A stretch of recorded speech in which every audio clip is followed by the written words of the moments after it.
Hello there, and welcome to the Sleepy Science Channel. Tonight, we are exploring something you have felt your whole life, even if you have never paused to think about it. Intuition is that sudden feeling of knowing, that flicker of certainty that appears before the evidence lines up. That strange moment when your body seems to decide before your mind has even started thinking. What is it, really? Is it wisdom gathered from years of hidden learning? Is it pattern recognition moving faster than language? Or is it something far more mysterious, woven into the way your brain and body speak to each other beneath awareness? As you fall gently to sleep, we will wander through the science behind hunches, gut feelings, creative sparks, and social instincts. We will look at how intuition can guide, how it can mislead, and how it grows sharper with experience. If you enjoy these gentle journeys, I invite you to like, subscribe, or share a thought below. It helps others find their way here too, one sleepy soul at a time. But for now, there is nothing you need to do. Let your shoulders soften, let your breathing slow, and let your eyes grow heavy as we explore the hidden intelligence within you. Let's begin. Intuition is your brain making fast predictions from hidden patterns. Think of it as a prediction engine that never turns off. Your brain is always comparing what is happening right now with what has happened before. It tracks rhythm, timing, and small regularities. Then it guesses what will happen next. Most of that work stays outside awareness, because it is meant to be fast. When the prediction feels strong enough, it rises into consciousness as a sense of knowing. This is why a situation can feel familiar, even when you cannot explain why. The brain has spotted a match in the background. It might be the pacing of a conversation, the way a room is arranged, or the sequence of events leading up to a choice. The feeling is not magic. It is compressed experience, delivered at speed. Your gut feelings often begin before you can name the reason. Long before you form a clear sentence, your nervous system has already started evaluating what you are encountering. The brain can recognize a pattern in a face, a voice, or a situation in a fraction of a second. Words arrive later, because language takes time and conscious attention. That lag can make the feeling seem mysterious, like it came from nowhere. In reality, your mind is working ahead of your narration. This shows up in everyday life when you meet someone and sense warmth or caution immediately, then spend the next minutes building an explanation. It can also happen when you read an email and feel a tug of concern, even before you can point to the exact phrase that caused it. The feeling is an early signal. The explanation is the slower follow-up. Tiny body signals can steer choices, even when you feel calm. Your body is constantly sending information upward, and your brain uses it as part of decision-making. Heartbeat, breathing, muscle tension, and stomach sensations all contribute to how safe, urgent, or promising something feels. You might interpret that as a preference, a warning, or a sense of readiness. Even in a calm moment, subtle changes can tilt a choice without announcing themselves. A slightly tightened chest can make an opportunity seem risky. A settled breath can make the same option feel manageable. This is one reason two identical choices can feel different on two different days. The mind is not only judging the world, it is also reading the body while it judges. When you learn to notice these signals, you gain a new layer of self-knowledge. You can separate information from noise. A sudden certainty can come from memories you cannot consciously recall. Not all memory is a story you can tell. Some memory is skill, familiarity, and recognition stored without a clear label. Your brain can retrieve these traces without delivering the details to consciousness. That is why a place can feel wrong even when it looks normal, or a plan can feel shaky even when it sounds good. The mind has noticed a mismatch with something learned earlier, but it has not pulled the lesson into words. This can come from small experiences that never felt important at the time. A confusing interaction, a near mistake, or a pattern you saw repeat in the past can all leave a mark. Later, the mark shows up as a strong sense of confidence or doubt. You do not need to remember the original moment for it to influence you. The past can guide the present through recognition alone. The best gut feelings sound simple, but they are deeply informed. When intuition is working well, it often arrives as a plain sentence in the mind. Call them back. Do not sign that. Take the earlier train. The simplicity is misleading. Under the surface, many streams of information are being combined. The brain has integrated past outcomes, social cues, timing, and your own capacity in that moment. It then delivers a summary that is easy to act on. This is why strong intuition can feel calm instead of dramatic. It does not need to shout, because the system has already reached a conclusion. Still, the healthiest version stays open to testing. A good hunch can guide your next step while you gather confirming evidence. It is a compass, not a verdict. When you treat it that way, you get the best of both worlds. You move with clarity, and you stay grounded. Skilled experts just know because practice built silent mental shortcuts. When someone has trained for years, they stopped solving every situation from scratch. They build libraries of patterns, and those patterns become fast routes to action. A seasoned cook can sense when a sauce is close to breaking from smell and timing alone. A veteran mechanic can hear a tiny change in an engine and predict what is failing. A sharp editor can spot a weak argument before reading the final paragraph. This feels like a gift, but it is usually the result of repetition paired with correction. The brain learns what matters and what does not. Then, it collapses many small observations into one quick judgment. The shortcut is not careless. It is efficient. It is also limited to the domain where the practice happened. That is why expertise can look like intuition in one setting, yet disappear in a new one. Intuition can be wrong, but it is rarely random.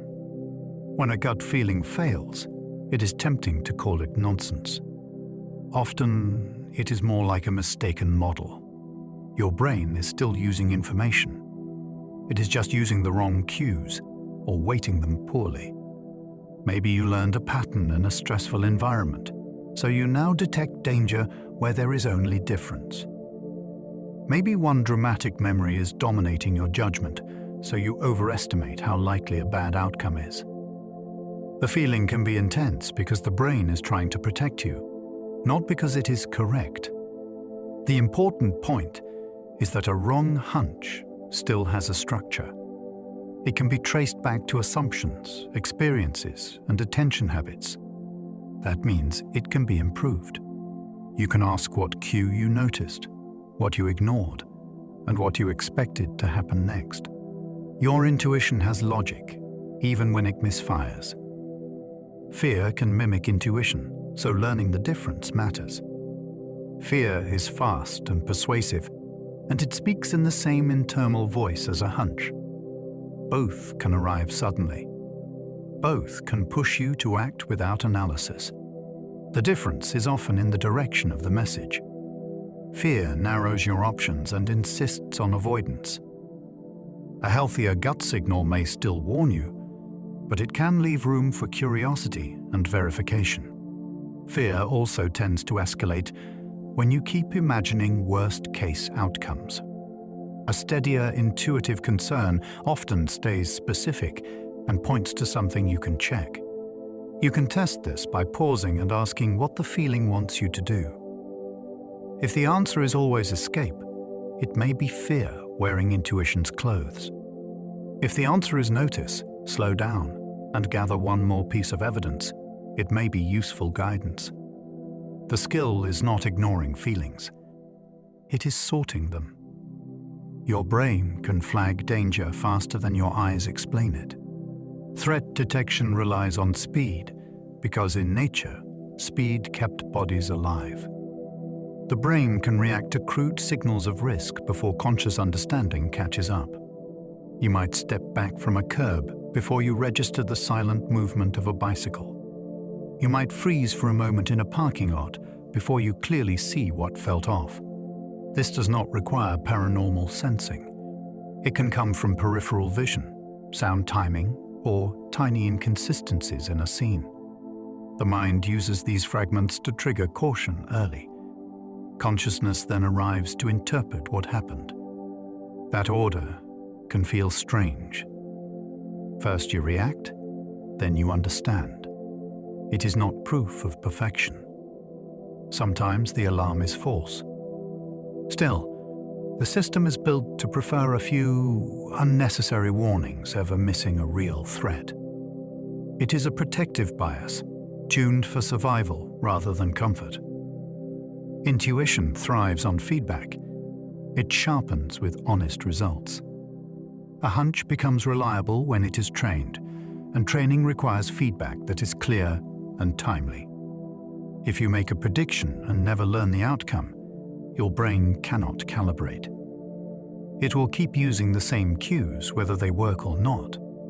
This is why intuition improves in environments where results are visible. A baker learns fast because the loaf tells the truth. A coach learns fast because the game reveals patterns. In contrast, many modern decisions hide their results behind delays, complexity, or luck. That can make confidence grow without accuracy. The best way to strengthen a gut sense is to create small loops of learning.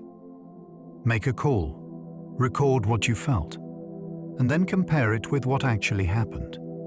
Over time, you notice which signals were useful and which were noise.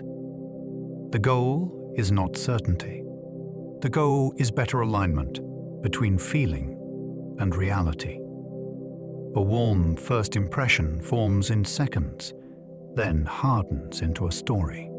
The first moments with a new person can feel like a private verdict delivered before you have any solid evidence. Your brain is scanning voice tone, facial tension, timing, and the way attention moves between you. It then builds a quick prediction about safety and intent. After that, a strange thing happens. You start collecting details that match the first guess, and you glide past details that do not. The mind prefers a coherent story, so it edits in real time. This is why a charming introduction can make later warning signs feel like exceptions. It is also why an awkward hello can make kindness feel suspicious. The good news is that you can loosen the story. Slow the pace. Ask one sincere question and watch what happens when the moment has room to breathe. Sleep can strengthen intuitive leaps by reorganizing what you learned. Some of your best insights do not arrive during effort. They arrive after you stop. Sleep is part of why. While you rest, the brain replays fragments of the day and connects them with older knowledge. It trims what seems unimportant, and it strengthens what seems useful. That behind-the-scenes sorting can turn scattered impressions into a clean sense of direction the next morning. You might wake up knowing which idea is worth pursuing, or why a conversation felt unsettled, without being able to point to one single clue. It can feel like a gift from nowhere, but it is often the result of your brain doing quiet housekeeping. You can support this by giving your mind a clear question before bed. Then let it go. The next day, notice what feels newly obvious and treat that clarity as a lead to explore. Stress narrows intuition. It pushes you towards short-term safety. When stress rises, your mind starts caring about one thing above all else. Getting through the next moment, attention tightens.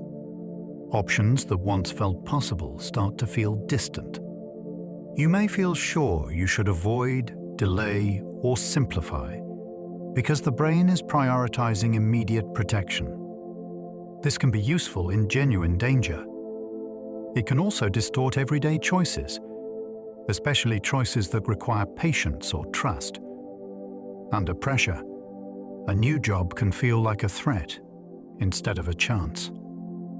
A difficult conversation can feel like an emergency. One way to notice stress-driven intuition is to listen for urgency. If the feeling says you must act right now or you will regret it, pause, drink water, unclench your hands, and give yourself a few minutes. Often the truth changes as your body settles and a wider view returns. Joy can widen intuition. It helps you notice subtle possibilities. When you feel safe and energized, your brain explores instead of defends. You notice more of the room. You hear more in someone's voice. You see more possible next steps, and you can hold uncertainty without panic. That shift can make your instincts feel brighter because they are drawing from a larger set of signals. This is one reason good ideas often show up during play, connection, or laughter. The mind is gathering patterns from a wide angle, then offering a surprising link. You can use this intentionally. If you are stuck in a decision, do something that lifts your state without forcing an answer. Take a walk with a friend, listen to a song that opens your chest, or spend a few minutes with something you enjoy. Then return to the question. Often a new option appears, and it feels obvious in a way you could not reach through strain alone. Familiar places boost intuitive confidence, even when nothing is safer. Walk into a place you know well, and your body often relaxes before you think about it. The brain predicts what comes next, so it spends less energy scanning for surprises. That ease can feel like certainty, and certainty can feel like wisdom. The tricky part is that familiarity is not the same as safety. A routine can become harmful while still feeling normal. A relationship can grow stale or unkind while still feeling comfortable. Familiar settings can also make you overestimate your ability to control outcomes because you have done this before. A simple way to keep your intuition honest is to separate comfort from evidence. Ask yourself what has changed, even slightly, since the last time you trusted this place or pattern. Look for fresh details. Familiarity is a powerful signal, but it is not a guarantee. Sometimes it is only the brain enjoying a map it already knows. Novelty can mute intuition because your pattern library feels thin. In a new city, a new job, or a new kind of relationship, your instincts can feel strangely quiet. That is not always a failure. It can be your brain admitting it lacks reliable templates. When you do not have many past experiences to compare with, the mind cannot compress the situation into a quick feeling. So you may feel uncertain, even when you are capable.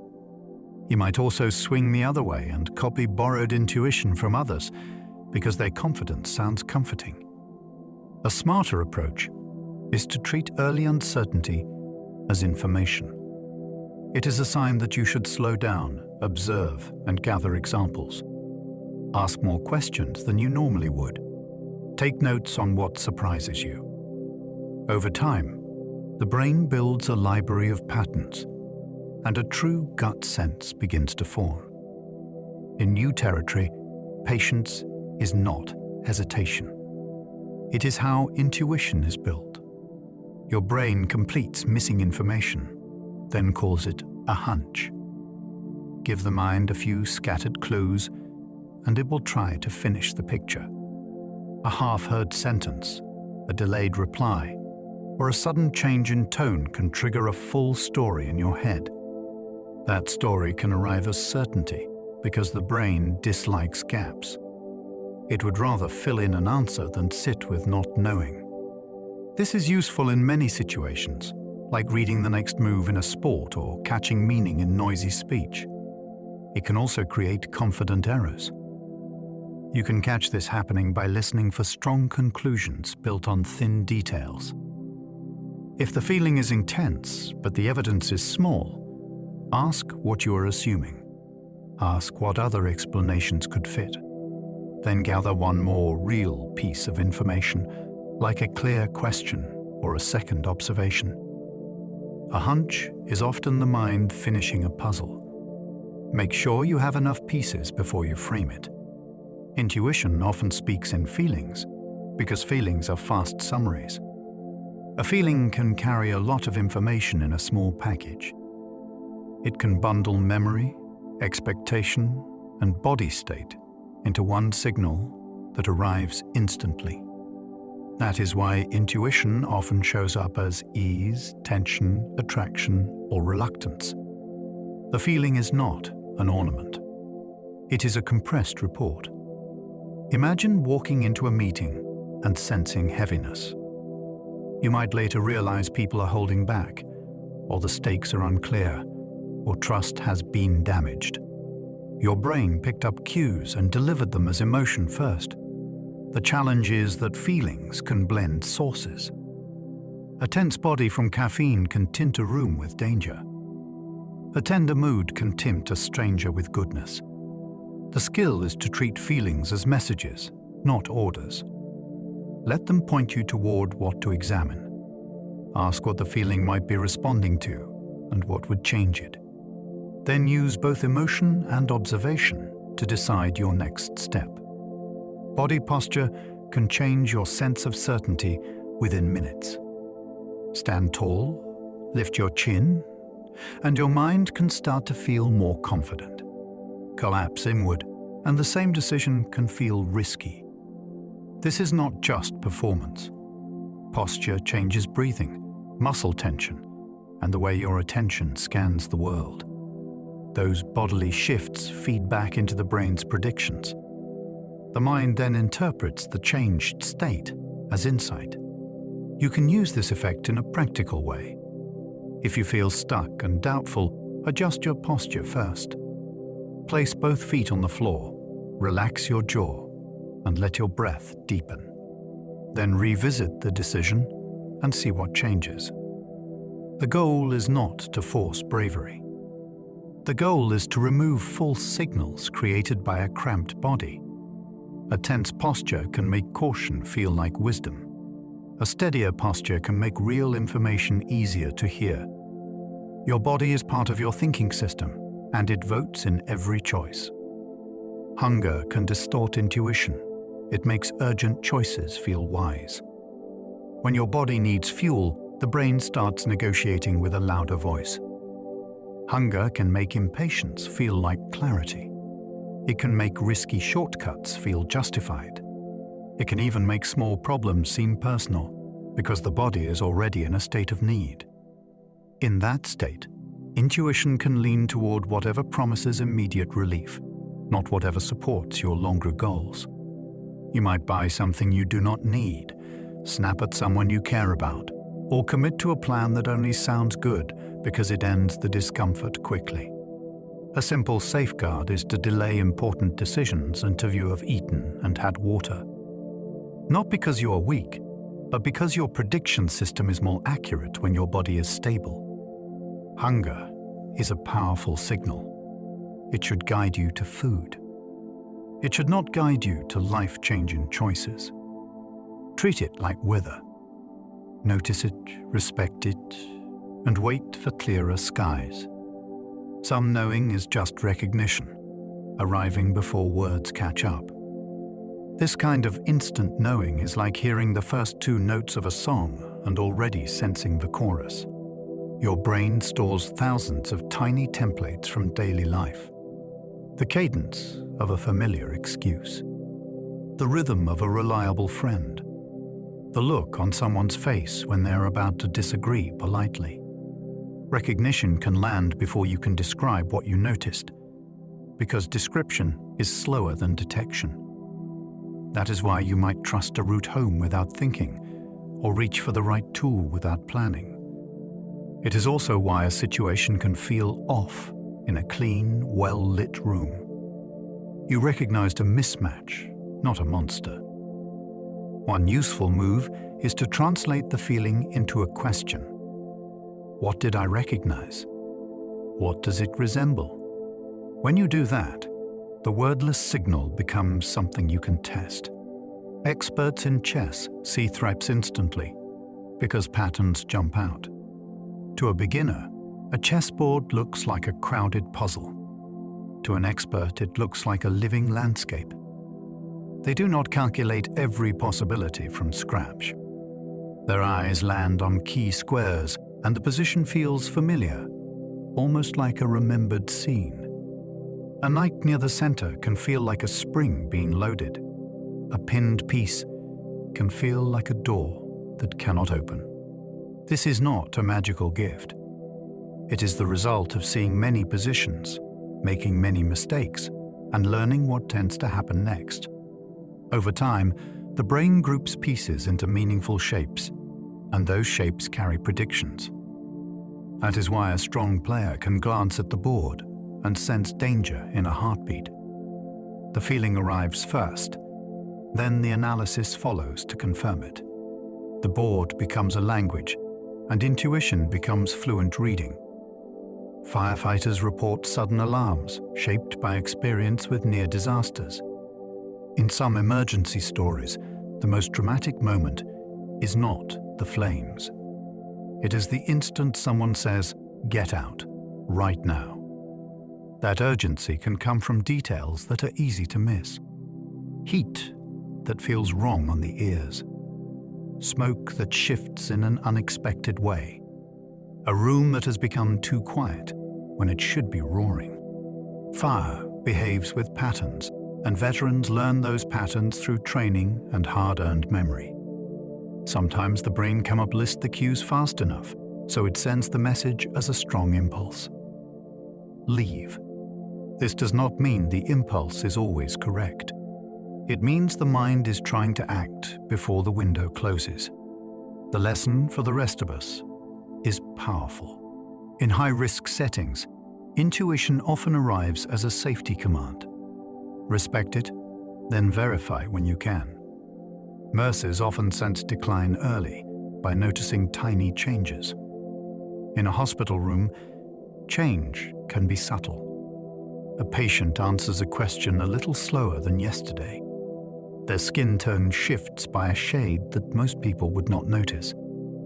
Their breathing has a new rhythm, even if the numbers on a screen still look acceptable. Nurses spend hours at the bedside, and that steady exposure builds a deep sense of baseline. Once you know baseline, deviation becomes loud. The mind does not always translate that deviation into a tidy sentence. It may show up as a simple conviction that something is not right. The value of this kind of intuition is not mystique. It is attention over time. Small signs often appear before major ones, and the earlier they are caught, the more options exist. This is why experienced caregivers can advocate for a patient with such force. They are reading a living pattern, not a single measurement. Musicians anticipate each other, using timing intuition as a shared compass. Watch a great ensemble, and you will see a strange kind of mind reading. The drummer leans, and the bassist lands exactly with them. A singer stretches a note, and the pianist follows without rushing. Much of this coordination happens without eye contact or explicit signals. It is built from listening to micro-timing, breath, and the feel of the groove. Musicians learn to predict each other's next move by sensing tiny shifts in energy, like a conversation where you know when someone is about to laugh.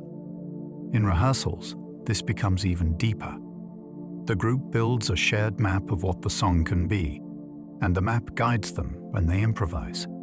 In performance, the best moments can feel as if the music is steering everyone at once. That is intuition made social. It is not inside one person. It lives in the space between them. Athletes read opponents, guided by micro-movements they barely notice. In fast sports, there is no time for conscious reasoning. A striker sees a defender's weight shift and knows which side is vulnerable.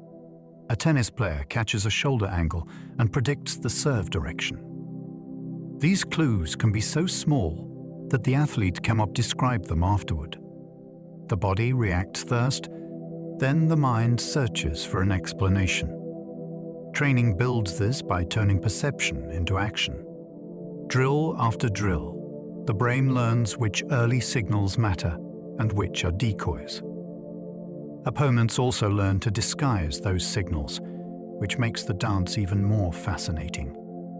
A feint works because it hijacks expectation.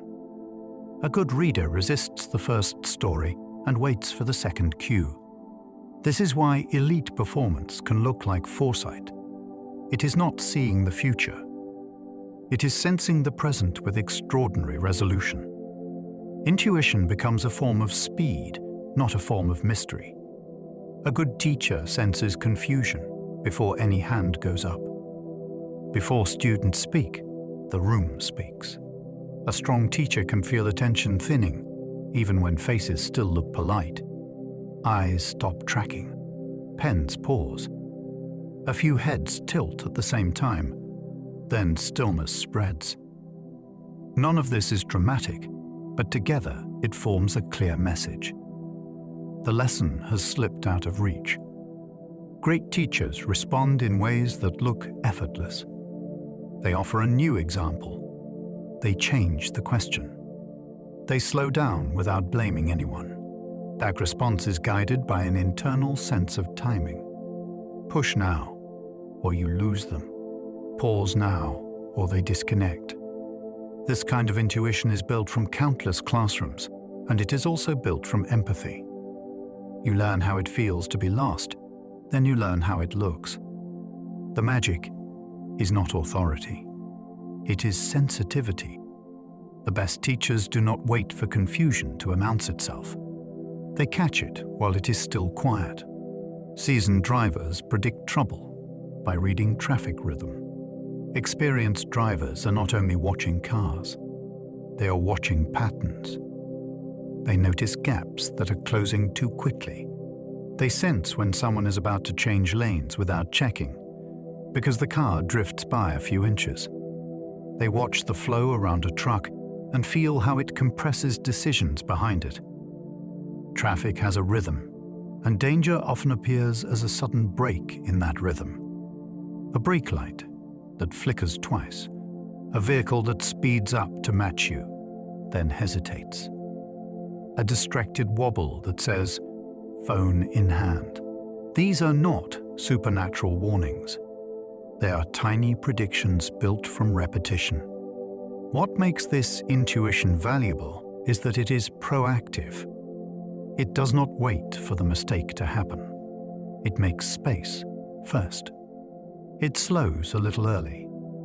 It chooses the safer lane before it is necessary. Good driving intuition is basically pattern-based kindness to your future self. Great negotiators feel turning points from voice tone shifts. In a negotiation, the most important information is often not in the words.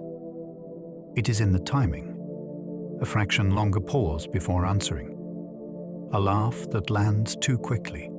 A sudden change from detailed explanations to short, flat replies. Skilled negotiators track these shifts and treat them like weather changes. Something has moved. It might be a new worry, a hidden constraint, or a moment of pride. Instead of pushing harder, they adjust the pressure. They ask a clarifying question.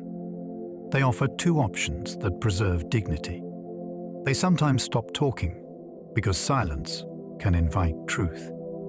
This is intuition as social sensing, and it is built from practice with many people. The best negotiators also manage their own signals. They keep their voice steady because a shaky tone can invite a hard counter. They listen for the turn, then they guide the conversation through it, almost like steering a boat around a rock you cannot yet see. Pet owners notice illness early from small behavior changes. Animals cannot explain a symptom, so the first signs are often tiny. A cat that no longer sits in its usual spot, a dog that drinks a little more or greets you with less bounce, a bird that fluffs its feathers longer than normal. To someone else, these might look like mood. To an attentive owner, they look like a pattern breaking. That awareness is a form of intuition built from everyday familiarity, but it is sharper than simple comfort. It is observation over time. You know the normal rhythms, so you catch the off note early.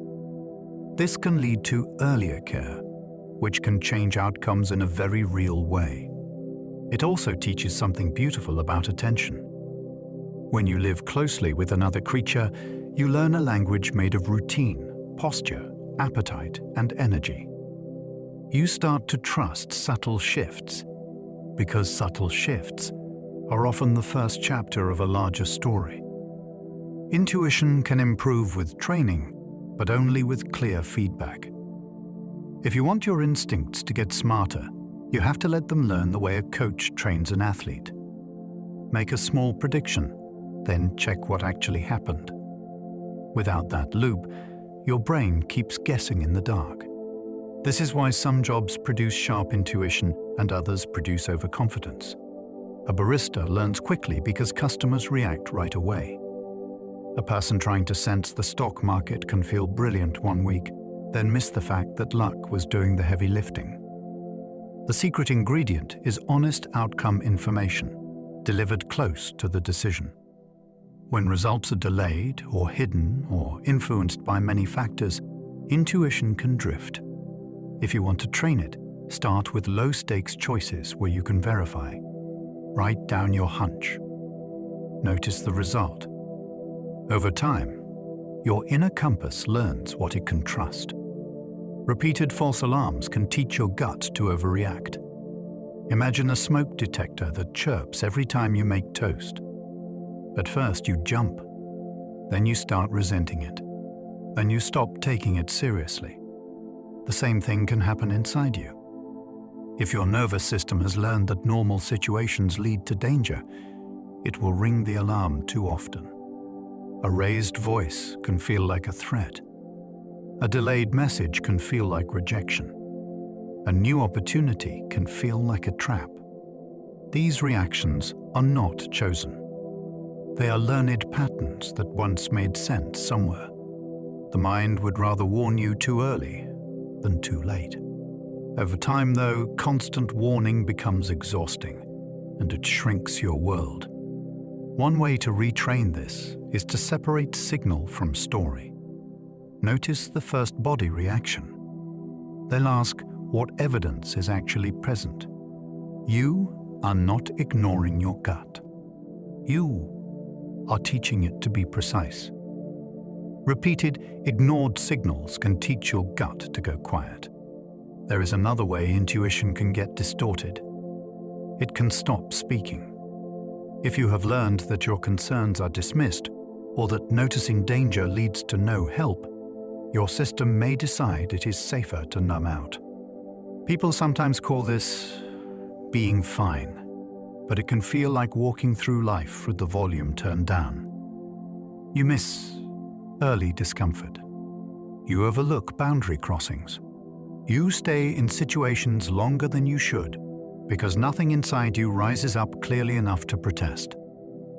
This is not a personality flaw. It is a learned survival strategy. The good news is that the volume can return. Start by honoring small signals. Pause when something feels slightly off. Name one detail without dramatizing it.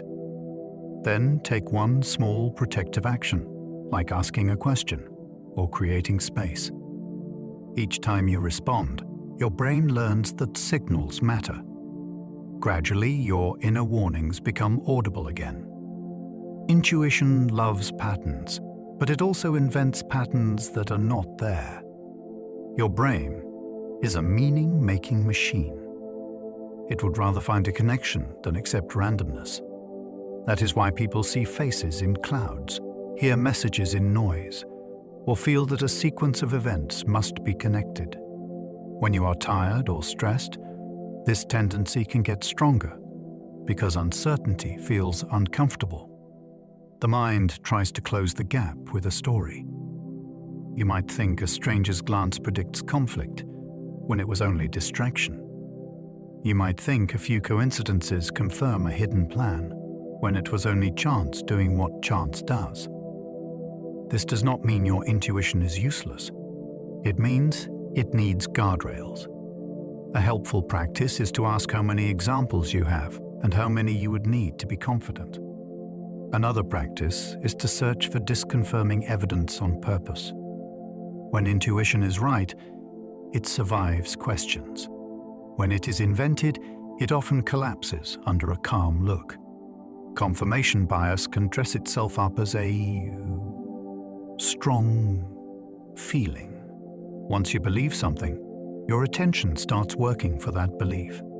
You notice the details that support it, and you forget the details that challenge it. Then a strange thing happens. The belief starts to feel intuitive. It feels obvious.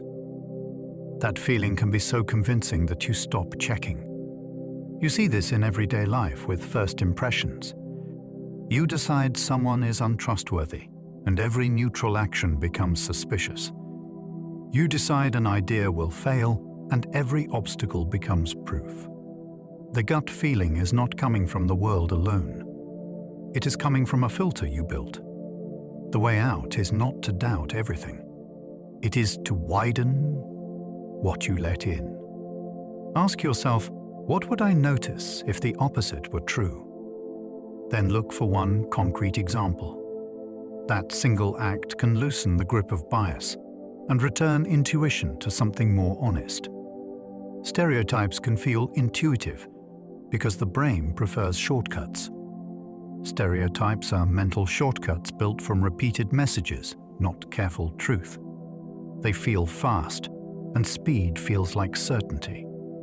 If your brain can label someone quickly, it saves effort. The problem is that the label can erase the person. It can make you know what they are like before you have any real data. That is not insight. It is compression. It also spreads quietly through culture because you can inherit a shortcut without realizing you adopted it. One of the most powerful skills you can build is to notice the moment your mind starts filling in blanks about someone. In that moment, you can pause and replace the shortcut with curiosity. What do I actually know? What have I merely assumed? When you do that, intuition becomes more human. It stops guessing who someone is. It starts listening for who they are. Anxiety can feel prophetic, even when it is only uncertainty. Anxiety has a talent for turning maybe into must. It generates vivid future scenes and treats those scenes like evidence. Your mind rehearses what could go wrong, and the rehearsal starts to feel like prediction. That is why anxious intuition can feel urgent and unavoidable. It is not telling you the future. It is telling you that you dislike not knowing. Anxiety also narrows your focus to threat, so neutral signals start to look like warnings. A friend's short reply can feel like abandonment. A small mistake can feel like disaster. One way to test this is to ask whether the feeling is specific. Useful guidance usually points to something you can check. Anxiety often points to everything at once. When it does, shift from prediction to support.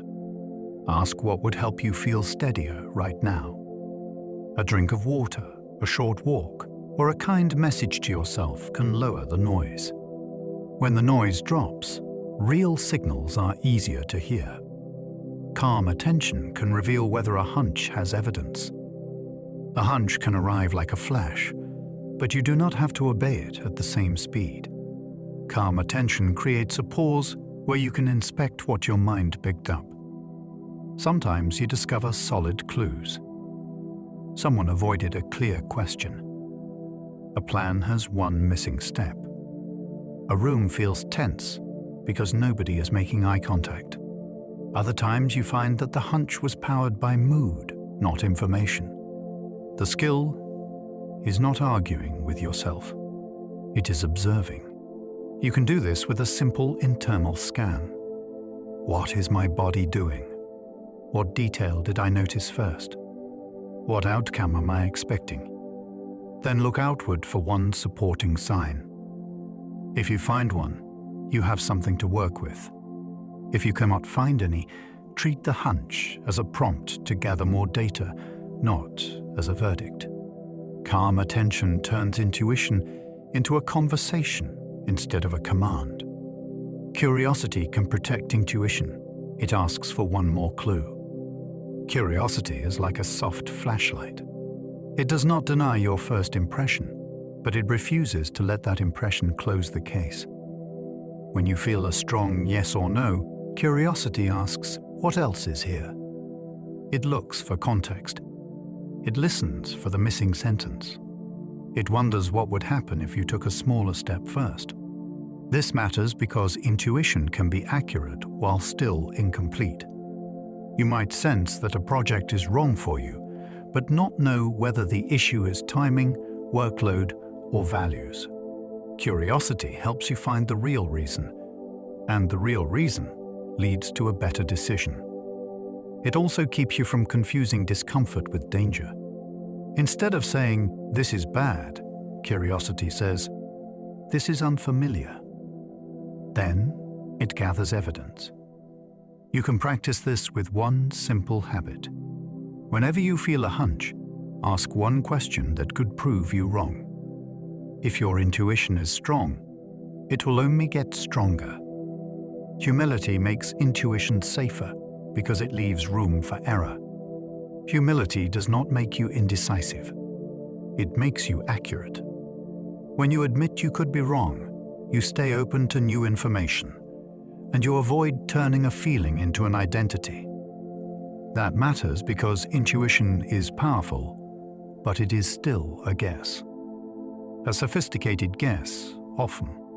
A useful guess, often. Yet still a guess. Humility lets you hold that truth without losing confidence. It sounds like this. I have a sense about this and I want to check it. That stance makes you more trustworthy to others because you are not forcing your certainty onto the room.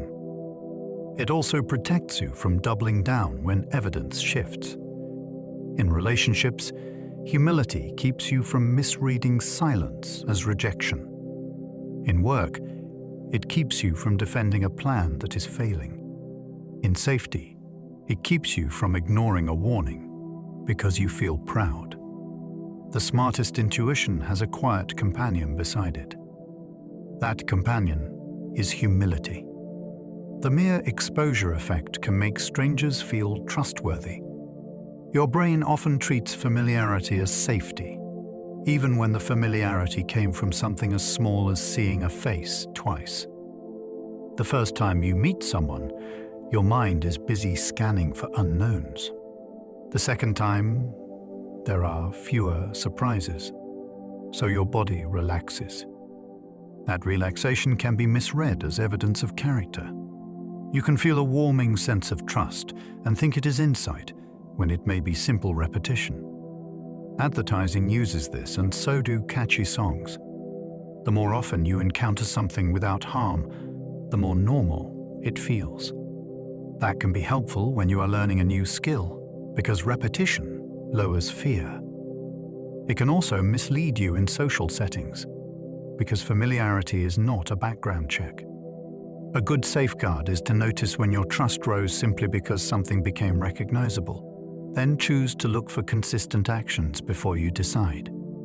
A confident voice can hijack your intuition, even when wrong. Confidence is a powerful signal to the human mind, because uncertainty feels costly.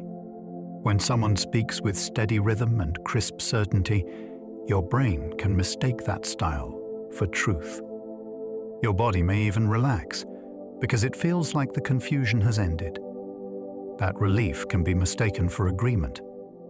This is why a confident stranger can feel strangely persuasive, even when their facts are thin. It is also why you can doubt your own well-grounded sense when someone else sounds sure. One way to protect yourself is to separate delivery from content. Let the confident voice pass through you, then ask for something concrete. What is the evidence? What would change your mind? What is the next observable step? Real understanding can answer those questions without getting angry. If confidence collapses when you request clarity, your intuition may have been reacting to performance rather than substance. Calm questions restore your own inner signal. Loud environments reduce intuitive accuracy because your attention fragments. When the world gets noisy, your brain has to spend extra energy just to sort the sounds. That effort steals attention from the subtle cues intuition depends on. You miss tiny changes in tone. You miss timing in conversation. You miss your own internal signals because your body is bracing against the sensory load. In a loud restaurant, you might feel unsure about a person without knowing why. It may not be a social warning. It may be simple overload. The same thing happens in busy streets, crowded shops, and chaotic group chats. Your mind is juggling too many inputs, so it starts making faster, rougher guesses. If you want to clear a gut read, change the conditions. Step outside for a minute. Lower the volume. Give yourself a pocket of quiet. Often your sense of the situation becomes more precise because your attention is no longer being torn into pieces. Time pressure pushes intuition forward, for better or worse. When the clock is ticking, your brain stops exploring and starts choosing. That shift can be life-saving in urgent moments because quick pattern recognition is faster than careful analysis. It can also trap you in the first story you tell yourself. Under time pressure, a familiar option can feel like the correct option because it is easy to reach for. A risky shortcut can feel smart because it ends the discomfort now. This is why deadlines can produce brilliant decisions in well-practiced fields and poor decisions in unfamiliar ones. The mind reaches for what it already knows. You can use this effect wisely by deciding ahead of time when you will rely on speed. Give yourself rules that kick in during pressure. If a choice is high impact, pause for one full breath and ask for one piece of confirming evidence. That tiny ritual creates a gap between urgency and action. In that gap, intuition becomes sharper instead of rushed. Multitasking weakens gut checks because signals get drowned out. Intuition is often quiet. It shows up as a slight pull, a faint hesitation, or a small sense of relief. When you multitask, you reduce the chance you will notice those subtle shifts. Your brain is switching between tasks, and each switch has a cost. You may still decide quickly, but the decision is based on the loudest inputs, not the most meaningful ones. This is why you can agree to something while scrolling, then later wonder why you feel uneasy. The unease was there, but your attention was elsewhere. If you want your instincts to speak clearly, give them a moment of single focus. Put the phone down. Look at the message again. Sit still for 10 seconds and notice your body's response. The goal is not to overthink. The goal is to stop drowning the signal. When attention becomes steady, intuition stops whispering into a storm. A single vivid memory can outweigh many quiet facts. Your brain gives extra weight to experiences that were emotional, surprising, or painful. One dramatic story can reshape your sense of risk for years, even if it is statistically rare. If you once had a terrifying flight, your gut may insist that flying is dangerous, even when you know the odds are low. If you once trusted the wrong person, your instincts may treat new kindness as suspicious. This is not irrational in the way people often mean. It is the brain's attempt to protect you by remembering what hurt. The problem is that vivid memory can become a bully. It speaks louder than calm evidence. A helpful approach is to honor the memory without letting it rule. Name it clearly. That was one event. Then gather a wider sample of reality.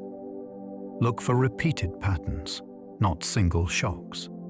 Over time, new experiences can soften the memory's grip, and intuition can start using the full library instead of one loud chapter. Your brain hates unfinished stories, so it invents fast conclusions. A half-heard conversation, a message left unread, a meeting that ends without a clear next step. These gaps can feel physically uncomfortable because the mind wants closure. When closure is missing, the brain often supplies it. It creates a conclusion that makes the uncertainty end. The conclusion might be harsh, like they do not respect me. It might be flattering, like they are impressed and thinking it over. Either way, the story feels satisfying because it is complete. This is where intuition can be tricked. The feeling of closure can masquerade as the feeling of truth.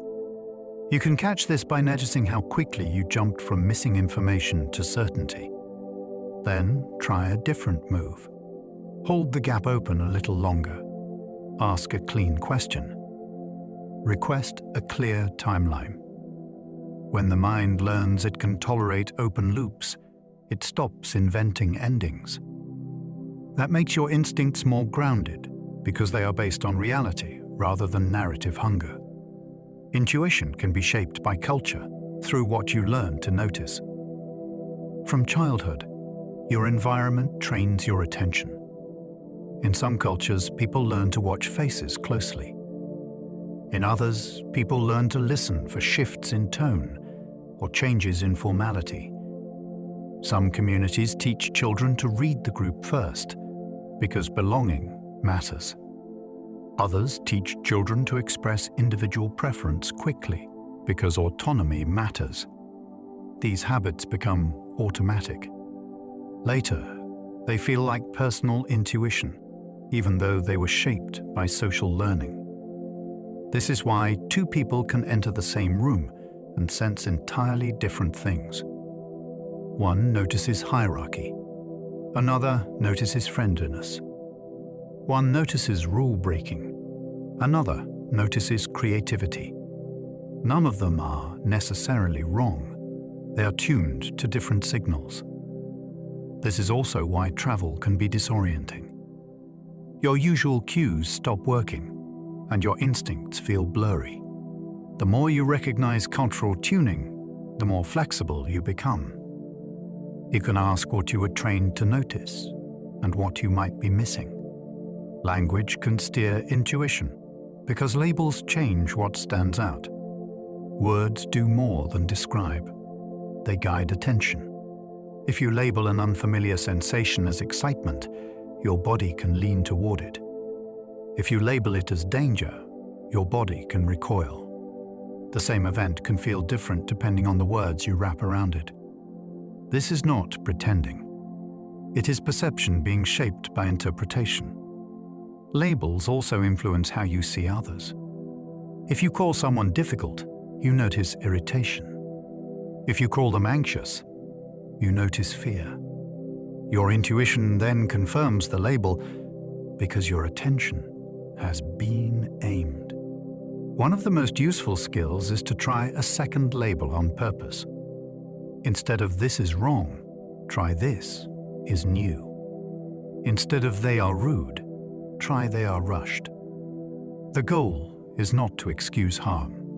The goal is to keep your intuition from being trapped inside one word. When language becomes flexible, instinct becomes clearer and more accurate. Personal values influence intuition by weighting some outcomes as right. Two people can face the same choice and feel opposite gut reactions because their values assign different meaning to the outcomes. If you value stability, a steady paycheck may feel like relief. If you value freedom, the same job may feel like a cage. If you value loyalty, leaving a group may feel painful. If you value growth, staying may feel like shrinking. This is not just preference. It is moral weight. Values turn options into emotions, and emotions shape intuitive certainty.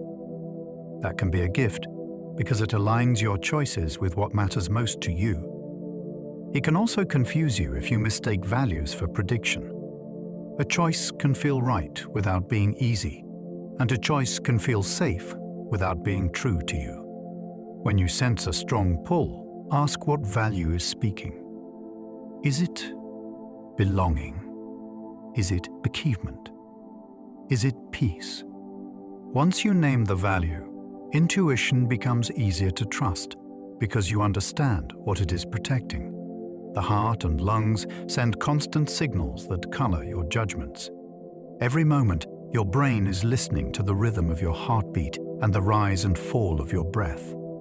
It uses those signals to estimate how much energy you have, how safe you are, and how ready you might be to act. When breathing feels smooth and the chest feels open, the world can seem more workable.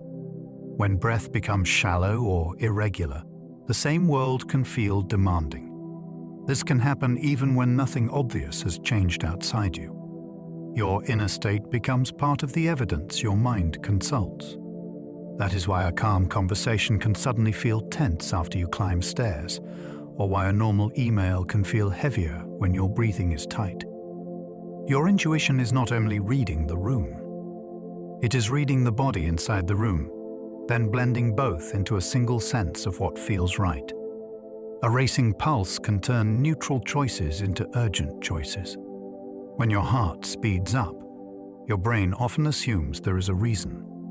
It starts scanning for what needs immediate action, even if the real cause was coffee, excitement, or a brisk walk. That scan can make ordinary options feel loaded with consequence.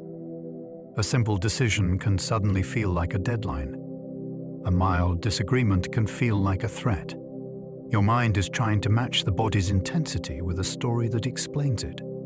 This is how urgency can be manufactured from inside. The feeling is real, but the interpretation can be wrong. You can test this by changing the input. Sit down, drink water, and wait for the pulse to settle. Then ask the same question again. Often the must do it now energy fades, and what remains is a clearer view of what truly matters. The heart can be a powerful messenger. It should not always be treated as a judge. Slow breathing can reduce false certainty by easing body alarm. When you slow your breath, you are not only calming down, you are changing the information your brain receives. A steadier breathing pattern tells the nervous system that the moment is manageable. That message can soften the urge to make snap conclusions. False certainty often appears when the body feels on edge, because quick answers feel like safety. With slower breathing, you can hold a question open a little longer. That extra space makes room for better judgment. You might notice that your first hunch was driven by tension, not by evidence. You might also notice that a quieter, more accurate signal was hiding underneath. This is why a single, slow breath can change what you think you know. It does not add new facts. It changes the internal weather where your thoughts are formed. In that calmer air, intuition becomes easier to examine instead of obey. Nausea can become moral disgust, blending body and belief. A queasy stomach is meant to protect you from harmful food, but the feeling can spill into other parts of life. When nausea appears, your brain looks for an explanation. If it cannot find one in the body, it may attach the sensation to what you are seeing or thinking. Suddenly, an idea feels repulsive. The person feels untrustworthy. A choice feels wrong in a deep, physical way. This blending is part of why disgust language is so moral. We say something leaves a bad taste or makes us sick. Sometimes the body is reacting to stress, motion, or illness, and the mind turns that into a verdict about meaning. This does not make your reaction fake. It makes it complicated. A useful check is to ask whether the disgust appeared before the thought or after it. If the body spoke first, it may be asking for care rather than judgment. If the thought came first, it may still be a boundary, but it deserves clear reasons. A relaxed jaw can soften threat perception, changing your sense of risk. Many people do not notice when they are clenching, because clenching feels normal after years of pressure. The jaw is tied to readiness, and readiness often travels with threat scanning. When the jaw tightens, the whole system can shift toward defense. You may interpret strangers as colder. You may interpret uncertainty as danger. Risk can feel larger than it is because the body is preparing for impact. Relaxing the jaw can interrupt that loop in a surprisingly direct way. Let the tongue rest, let the teeth separate slightly, and notice what changes in your thoughts. Problems can feel less sharp. Decisions can feel less final. This is not pretending the world is safe.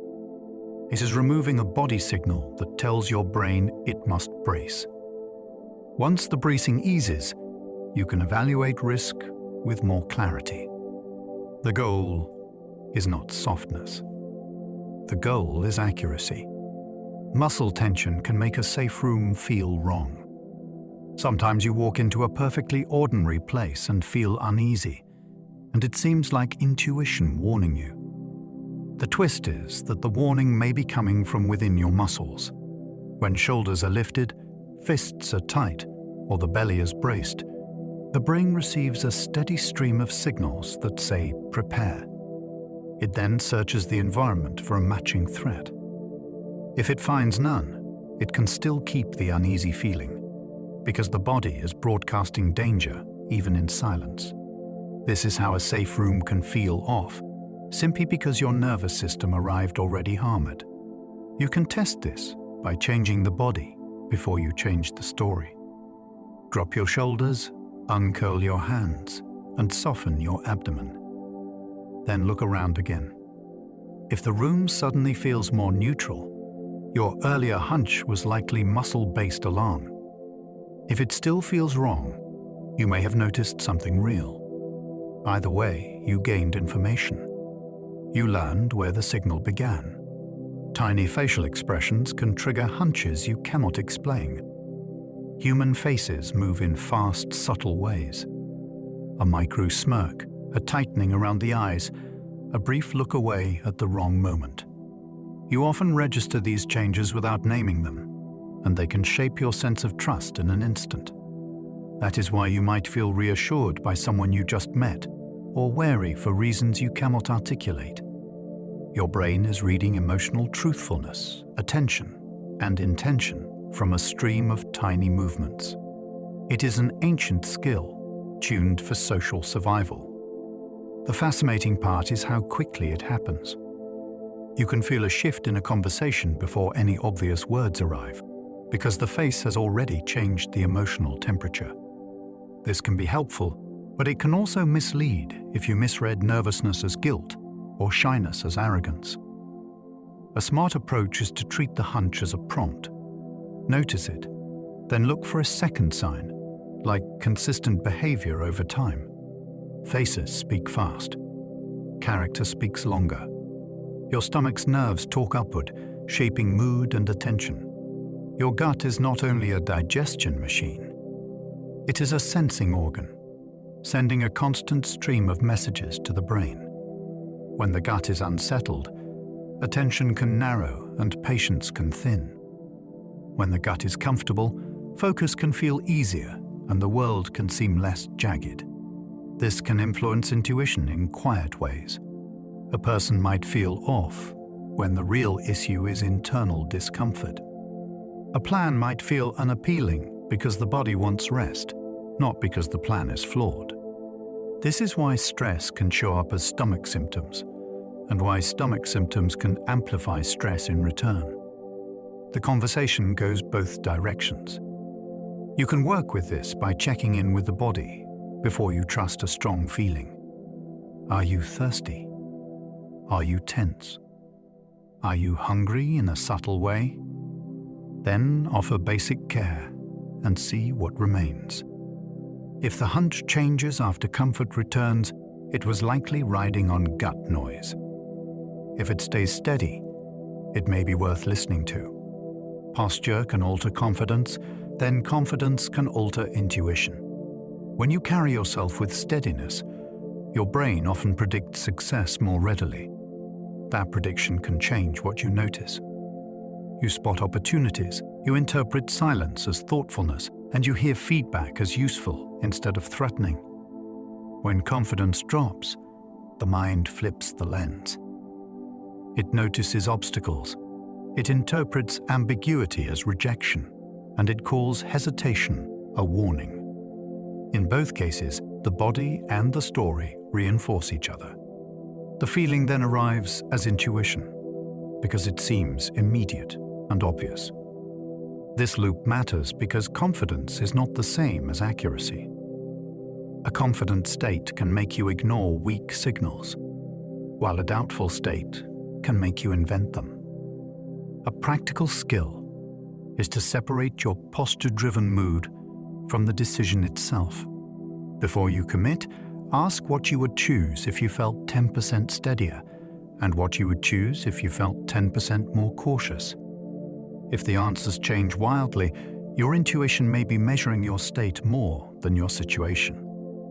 If the answers stay similar, your signal is likely more grounded. Physical fatigue can make the easiest option feel like the best. When you are tired, your brain becomes energy conservative. It favors choices that reduce effort now, and it labels them as wise. That is not laziness. It is biology protecting limited resources. The danger is that fatigue can disguise itself as intuition. You may feel certain that you should cancel, avoid, or settle, when the real driver is depletion. Fatigue also reduces patience, which makes long-term benefits feel abstract. A healthy plan can feel like a burden. A quick escape can feel like relief, and relief can feel like truth. If you want to make a reliable decision, notice the timing. Are you deciding late at night, after a long day, or after too much stimulation? If yes, treat your certainty with caution. Give yourself rest first, then revisit the question when your body has more fuel. Often the best choice becomes easier to see when your mind is not working on emergency power. Pattern recognition is powerful, but it can be fooled by randomness. Your mind is built to find order, even when the world is tossing coins. In a shuffled playlist, you can feel certain the same artist is appearing too often. In a streak of red lights, you can feel singled out by the universe.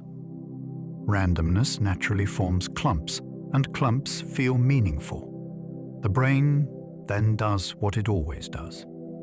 It builds a story that explains the pattern. This is why gamblers feel a hot table, and why investors can mistake a short run of luck for a reliable signal. The feeling is not silly.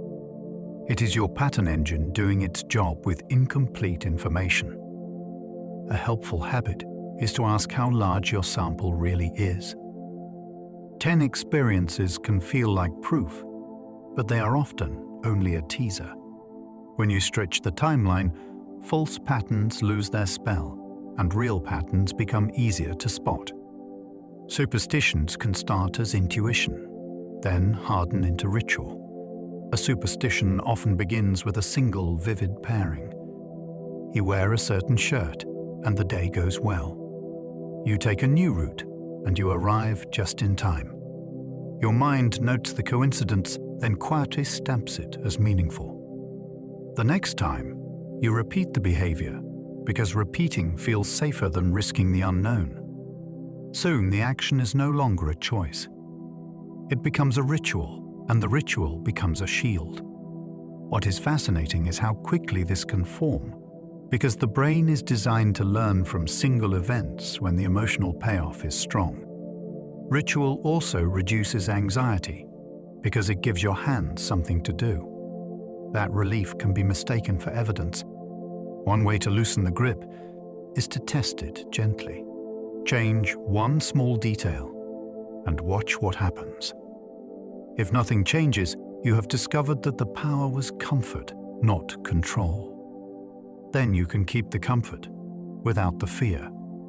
People often trust intuition more after a lucky win. A win can feel like a spotlight turning on inside you. You made a call, it worked, and suddenly your instincts feel upgraded. The brain loves this. It treats success as proof that your internal signals are reliable, and it starts rewarding speed. You decide faster. You listen less. You feel the thrill of being right. The trap is that luck can imitate skill, especially when outcomes depend on chance, timing, or hidden factors. A lucky win can inflate confidence more than it improves accuracy. You see this in games, but you also see it in everyday life. A bold email leads to praise, so you assume boldness is always the answer. A spontaneous choice leads to a great meeting, so you assume spontaneity is always wise. The healthiest move after a win is a quiet debrief. Ask what you controlled, what you did not, and what you would do again if the outcome were hidden. That keeps intuition brave, without letting it become reckless. People often distrust intuition after a single painful miss. One bad outcome can make your inner compass feel dangerous. You followed a feeling, it led to embarrassment or loss, and now the memory sits on the dashboard like a warning light. After a painful miss, people often swing to the opposite extreme. They try to erase instinct and rely only on rules, lists, and other people's opinions. The problem is that instinct is not one thing. It is a whole system of signals, some useful and some noisy. A single miss does not mean the entire system is broken. It means something was misread, or the situation was too complex, or the sample was too small. A smarter repair is to separate the feeling from the decision process around it. Was the hunch specific, or was it a mood? Did you check anything, or did you leap? Did you ignore a red flag because you wanted a certain outcome? When you answer those questions, you reclaim trust in a careful way. Intuition becomes a guide again, not a gamble. Stories of sixth sense spread because memory favors drama. Human memory is not a neutral recorder. It is a storyteller, and it edits toward what is emotional, surprising, and easy to retell. If someone had a strange feeling and nothing happened, the moment usually disappears. If someone had a strange feeling and something dramatic followed, the moment becomes a legend. Retellings then sharpen the edges. The timing gets tighter. The feeling becomes clearer. The coincidence becomes destiny. This is how sixth sense stories travel so far, and why they feel so convincing. They are built from the most memorable examples, not from the full set of everyday outcomes. This does not mean every story is false. It means our shared memory is a highlight reel, not a complete dataset. You can enjoy the mystery while keeping your feet on the ground. When you hear a dramatic story, ask what is missing. How many ordinary days came before it? How many similar feelings led nowhere? That question does not ruin wonder. It makes wonder honest. Intuition feels personal, so criticism can feel like an attack. A gut feeling can feel like part of you, not just an idea you are holding. That is why pushback can sting. When someone questions your intuition, it can feel like they are questioning your intelligence, your values, or your ability to keep yourself safe. The mind then shifts into defense, and defense makes intuition louder. You cling harder. You search for supporting evidence. You interpret neutral comments as disrespect. This is a social loop, and it can quietly damage relationships and decisions. The way out is to reframe what intuition is. It is not a sacred identity. It is a signal that deserves curiosity. You can say, "I have a strong sense about this." Then you can invite collaboration. Ask what the other person sees. Ask what evidence would settle it. When you treat intuition like a hypothesis, criticism becomes information rather than insult. You stay connected, and your decision becomes better. You remember hits more than misses, which inflates gut confidence. Your mind is excellent at celebrating success, and surprisingly casual about forgetting failure. When a hunch is right, it feels meaningful, and you replay it. You tell the story. You stamp it as proof that your instincts are sharp.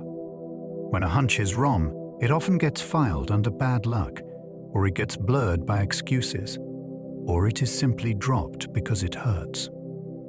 Over time, the memory ledger becomes unbalanced. You carry a collection of hits, and you lose track of the misses. That can make intuition feel more accurate than it is. The fix is not to distrust yourself. The fix is to keep a fair record. When you notice a strong gut call, write it down in a sentence. Later, note what happened. The practice is simple, but it changes everything. It turns intuition from a highlight reel into a track record. With a track record, confidence becomes calibrated, and your inner compass becomes more dependable.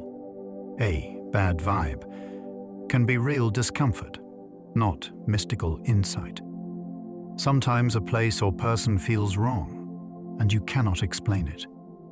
That feeling can be treated as paranormal, but it often has practical roots. Your senses might be catching something subtle. The lighting is harsh. The air smells stale. The sound is slightly distorted.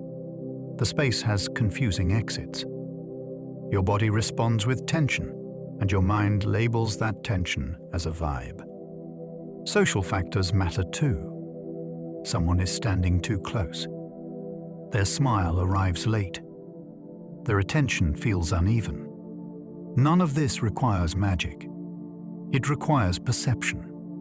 The tricky part is that discomfort can also come from your own state, like fatigue or stress, which can make anything feel threatening. A useful approach is to treat the vibe as a prompt, not a prophecy. Step back. Change position. Ask one direct question. See if the feeling shifts with new information. If it does, it was probably sensory discomfort. If it stays steady and specific, it may be a signal worth respecting. Trauma can sharpen threat intuition while reducing everyday trust. After trauma, the nervous system often becomes a dedicated lookout. It learns to scan for early signs of danger because early signs once mattered. This can create startling sensitivity. A certain tone, a sudden movement, or an unexpected silence can trigger instant alarm.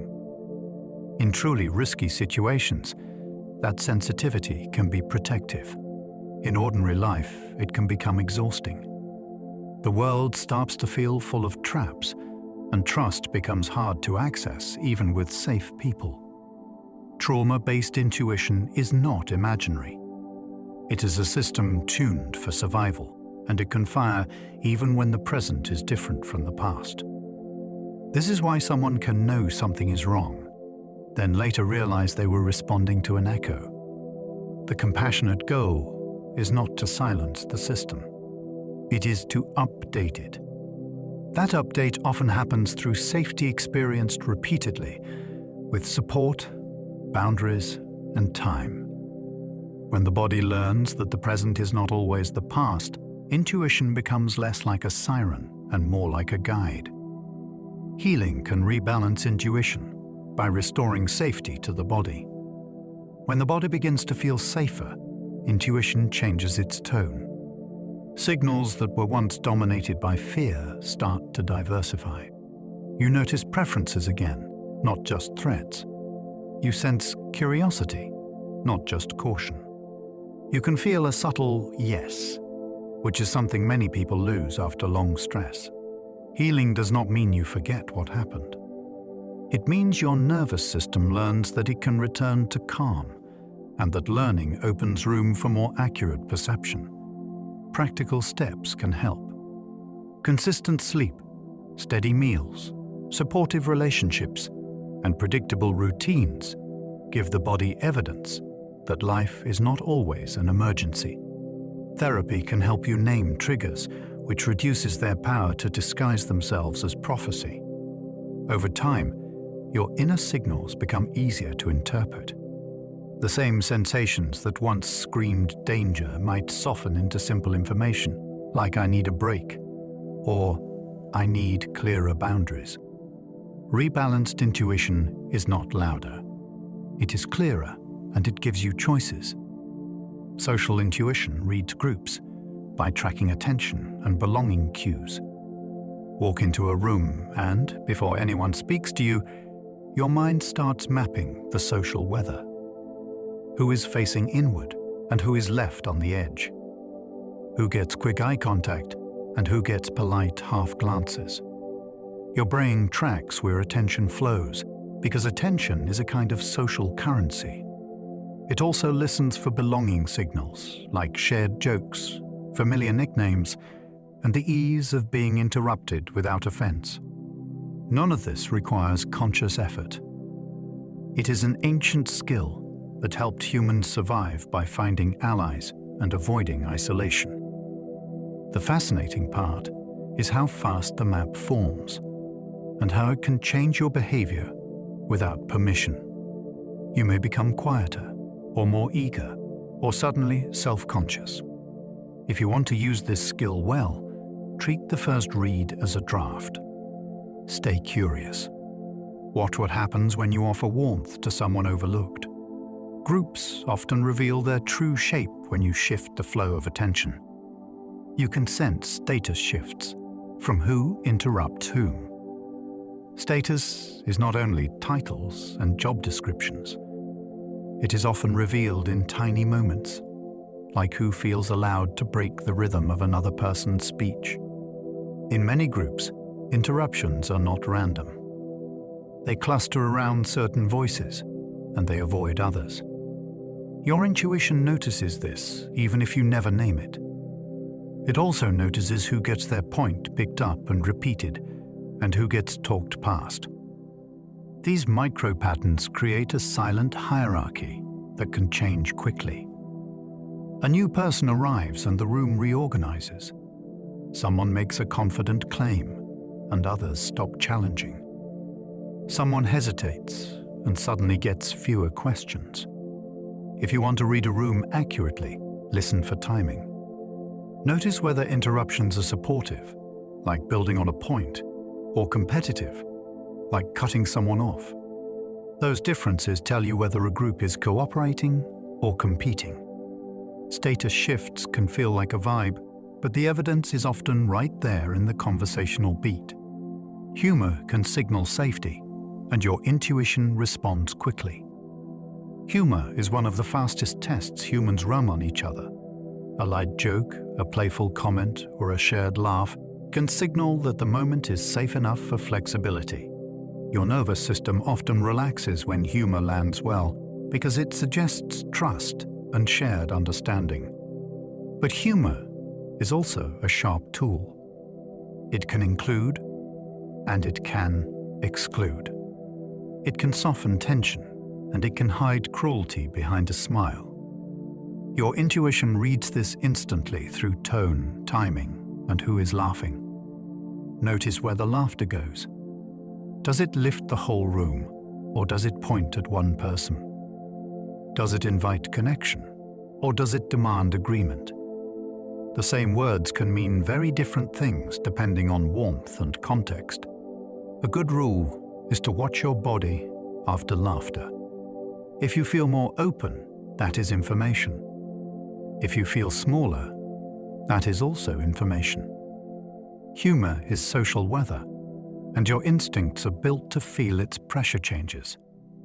Silence can signal conflict, even before anyone speaks. Silence is not empty. It is filled with what people are choosing not to say. In a group, a sudden hush can mean many things, like respect, uncertainty, or quiet disagreement. Your intuition tries to decode it quickly, because silence changes the risk of social mistakes. One kind of silence feels spacious. People are thinking, and the room still feels warm. Another kind feels tight. Eyes avoid each other, and simple questions start to sound dangerous. Conflict often shows up in that tight silence first, before it becomes visible in words. You can hear it in clipped replies, delayed answers, and the way topics change too quickly. If you want to respond wisely, do not rush to fill the gap. Let the pause exist. Ask a clear question that offers safety, like what would help us move forward. Sometimes silence is a warning. Sometimes it is an invitation to slow down. Your instincts can tell the difference when you give them time to listen. Trust can form from consistency, not charm. Charm is loud. It can feel like certainty because it creates a quick emotional lift. Consistency is quieter, and it builds trust in a different way. When someone shows up the same way across time, across moods, and across settings, your nervous system learns it can predict them. Predictability is soothing. It means fewer surprises, and fewer surprises mean less threat scanning. This is why trust often grows through small, repeated actions, like keeping promises, returning messages when they say they will, and taking responsibility without excuses. It is also why a charming person can feel safe at first, then slowly feel unstable when their behavior shifts. Your intuition often picks this up before your mind explains it. You start to feel uneasy because the pattern is inconsistent. If you want to build strong relationships, watch for alignment between words and repeated choices. Trust is not a spark. It is a steady rhythm that your body learns over time. Intuition notices asymmetry, a smile that does not reach eyes. Human communication is layered. People can say friendly words while their body tells a different story. Your intuition is tuned to these mismatches because mismatches can signal hidden intent. A smile can be polite while the eyes stay guarded. Compliments can land while the voice stays flat. Agreement can be spoken while feet angle toward the exit. These asymmetries are often too small to name in the moment, yet they create a clear feeling. Something is off. The fascinating part is that your brain does this comparison automatically. It checks whether signals line up across face, voice, posture, and timing. When they do not, your trust system hesitates. This is not about accusing people of lying. Many mismatches come from nerves, fatigue, or social pressure. The useful move is to treat the feeling as a prompt to slow down.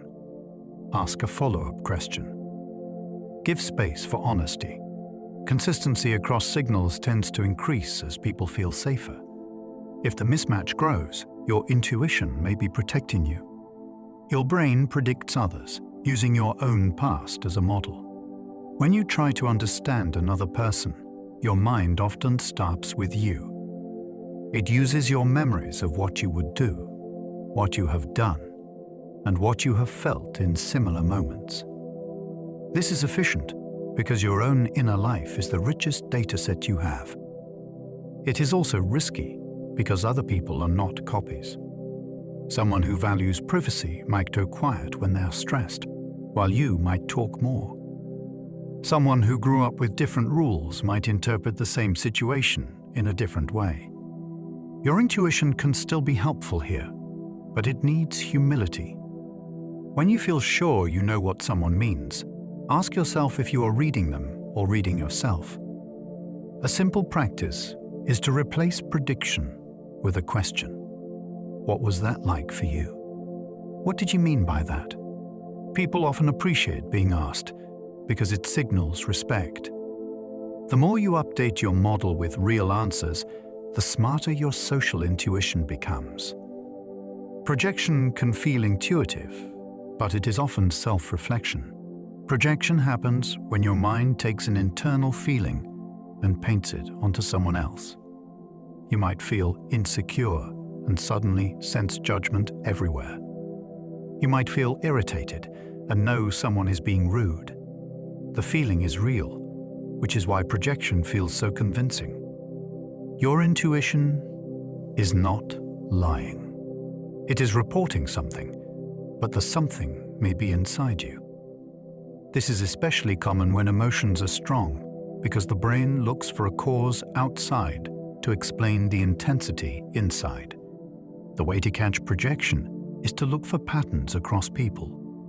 If you feel the same suspicion with 3 different strangers in one day, the common factor might be your state. Another clue is speed. Projection often arrives instantly, with no specific evidence. You can respond kindly by checking both directions. Ask, what did they actually do? Then ask, what am I carrying right now? When you do that, intuition becomes clearer and less reactive. Empathy can guide intuition, yet empathy can also mislead. Empathy helps you feel into another person's experience, and that can make your instincts wiser. You sense when someone is overwhelmed, and you soften. You sense when someone needs space, and you stop pushing. But empathy can also fill in blanks with your own story. You might imagine someone is hurt when they are simply tired. You might assume someone wants comfort when they want solutions. You might read sadness into a quiet face, then miss that it is focused concentration. This is why empathy works best when it stays curious. Let your feeling be a hypothesis, not a conclusion. You can say, I might be wrong, but you seem weighed down. Do you want to talk, or would you rather rest? That kind of question respects the person and corrects your model. Empathy becomes a powerful compass when it is paired with verification. Without that, it can turn into confident guessing, and confident guessing can accidentally cause harm. Gossip can corrupt intuition by feeding it biased evidence. Gossip feels like information, but it often arrives preloaded with someone else's emotions. When you hear a story about a person, your brain starts building a prediction before you meet them. Then, when you finally do meet them, your attention hunts for proof. A neutral comment starts to sound sharp. A tired expression starts to look unfriendly. You think you are following intuition, but your intuition is following a script. Gossip also spreads unevenly. It highlights mistakes and drama, because those are easier to retell, while steady kindness is rarely news. That imbalance can distort your social radar. If you want cleaner instincts, protect the inputs. Notice when you are holding someone's reputation in your mind and ask what you actually know from direct experience. You can also choose a different path. When gossip starts, redirect to facts, or to compassion, or to silence. Your intuition becomes more accurate when it is not fed second-hand judgment. Creative intuition combines ideas, then reveals the answer all at once. You can work on a problem for hours, then suddenly the solution arrives fully formed, like it was waiting behind a curtain. Creative intuition often works by blending pieces that were never meant to meet. A phrase you overheard, a childhood memory, a tool you learned in a different job. Your brain keeps these fragments on shelves, then quietly tries new combinations until something kicks. That click can feel like magic because you do not witness the mixing process. You only receive the finished product. This is why artists describe a melody that appears, and why inventors describe a design that feels inevitable once seen. The mind is good at building bridges between distant islands. If you want to invite this, collect varied inputs on purpose. Read outside your field, talk to different people, and let strange comparisons exist. Later, a new idea may arrive with the unmistakable feeling of discovery. Many aha moments appear after you stop forcing them. When you push too hard, your attention can get stuck in a narrow groove. You keep trying the same approach because it is the one you can see.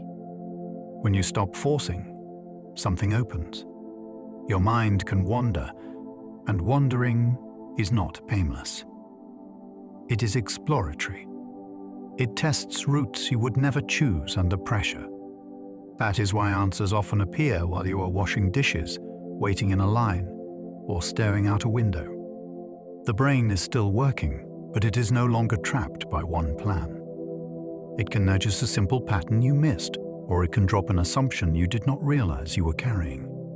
A useful trick is to end your work session with a clear question. Then step away and do something repetitive. The repetition frees attention, and your inner problem solver keeps turning the shape in its hands. When insight arrives, it often feels obvious. It was not obvious before because you were gripping too tightly. Walking can improve intuitive insight by changing attention rhythm. Walking gives your mind a moving metronome. Each step sets a pace, and that pace can steady attention without locking it in place. Unlike sitting at a screen, walking expands what you notice. Your eyes move across distance, your breathing shifts, and your thoughts start to travel with you. Many people find that a stuck decision becomes clearer after 10 minutes on foot. The reason is not only exercise, it is rhythm. The brain likes rhythmic input, and steady rhythm can reduce mental clutter. New connections surface, and old worries loosen. Walking also gives your body a sense of forward motion, which can change how you evaluate choices. A plan that felt impossible on the couch can feel workable on the sidewalk. If you want to use this deliberately, walk without heavy audio at first. Let your mind speak in full sentences. Then stop for a moment and write down the one idea that feels most alive. Shower thoughts happen because the mind relaxes its grip. The shower is a small, sensory world, but does not demand decisions. Warm water, steady sound, and familiar routine. Because the task is simple, the mind can loosen its grip on control. That looseness makes space for unexpected associations. A problem you could not solve at your desk suddenly finds a new angle. A conversation from yesterday replays, and you finally hear what bothered you. It is not that water creates genius. It is that the brain can shift from effort to flow. In that state, it can roam across memory more freely, and it can connect distant ideas without being judged too quickly.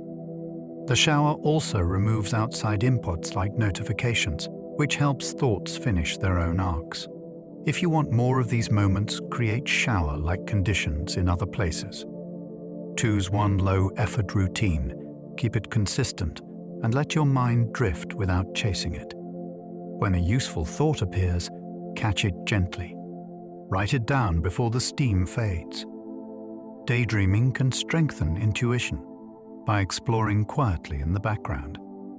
Daydreaming is often treated like distraction, but it can be a form of mental simulation. Your mind tries out futures, replays past moments, and tests social possibilities without making you act them out. That inner rehearsal can sharpen intuition because it reveals what you actually care about. In a daydream, you notice which paths feel heavy and which feel energizing. You also notice hidden fears because they appear as scenes you did not invite. This is information. It is your brain exploring the landscape of consequences. Daydreaming can also uncover solutions by letting ideas bump into each other without a strict agenda. The key is balance. If daydreaming becomes rumination, it loops and tightens. Helpful daydreaming roams, then returns. You can guide it with one simple prompt, like, "What would I do if I felt brave?" Let the scene play, then pull out one real-world step that matches it. Boredom can be useful. It lets hidden associations surface. Boredom feels like emptiness, but it can be a doorway. When the mind is not being fed constant stimulation, it starts searching internally for something interesting. That search can reveal surprising links. A memory connects to a new idea. A problem you forgot about returns with a fresh shape. This is one reason children invent games on long car rides, and adults get their best thoughts while waiting with nothing to do. Boredom can also teach you what your brain has been avoiding. If silence immediately produces discomfort, that discomfort is a clue about unmet needs. The trick is to stay with boredom long enough for it to change. The first minutes can feel restless. Then the mind settles and new material rises. If you want to use boredom as a tool, schedule small pockets of it. Leave your phone behind for 5 minutes. Let your thoughts drift. Notice what repeats. Repetition is often the mind pointing at something important. Incubation helps intuition because the brain keeps working off stage. Incubation is what happens when you step away from a problem, and the problem keeps moving anyway. It feels like nothing is happening, yet something is. The brain continues to process patterns, and it can do so without the stress of conscious effort. This is why a name can appear after you stop trying to remember it, and why a complex decision can feel clearer after you do something else for a while. Incubation works best when you have already engaged with the challenge. You gather the ingredients first, then you let them sit. A practical method is to outline the problem, then stop. Do a different task that uses a different kind of thinking, like cooking or tidying. Later, return and notice what has shifted. Often you will find that the brain has quietly ranked options, spotted a missing constraint, or simplified the question. Incubation is not laziness. It is strategic patience. You are giving your intuition time to do the part it does best, which is pattern building without pressure. Sleep can deliver solutions by replaying problems in new order. Sometimes you fall asleep with a tangled question and wake up with a cleaner shape. During sleep, the brain can replay recent experiences and shuffle their pieces. That replay is not a perfect recording. It is more like sorting. The mind strengthens what seems important, and it loosens rigid links that kept you stuck. That is why you can wake with a sudden sense of what to say, or which option is truly yours. Dreams can feel strange, yet they sometimes carry the emotional truth of a problem. Even without memorable dreams, the night can change your sense of the issue. If you want to invite this, end the day by writing one clear line about what you are trying to figure out. Then stop. Do not solve it. In the morning, notice the first feeling that appears when you read the line again. Often you will find a new order, and with it, a new answer. Treat it as a starting point, then test it in daylight. Music can shape intuition by shifting emotion and expectation. Music changes what your brain predicts. A slow, steady piece can make time feel spacious, and spacious time makes you less reactive. A fast rhythm can make choices feel urgent, and urgency can make you overcommit. Music also shapes emotion, and emotion changes what feels true. A triumphant track can make a risk feel possible. A melancholy track can make the same risk feel doomed. This matters because intuition often rides on feeling. When the feeling shifts, the inner signal can shift too. You can use this skillfully by choosing music that matches the decision you want to make well. If you need patience, choose something calm and steady. If you need courage, choose something that lifts you without making you reckless. Then ask the question again and notice what changes. The goal is not to let music decide for you. The goal is to see how much your gut depends on your emotional frame. When you hear that clearly, you become less easily steered by mood. Nature sounds can steady intuition by lowering threat scanning. A noisy city teaches the brain to stay on guard. Horns, sudden footsteps, and unpredictable interruptions keep your attention scanning for what might happen next. Nature sounds often do the opposite.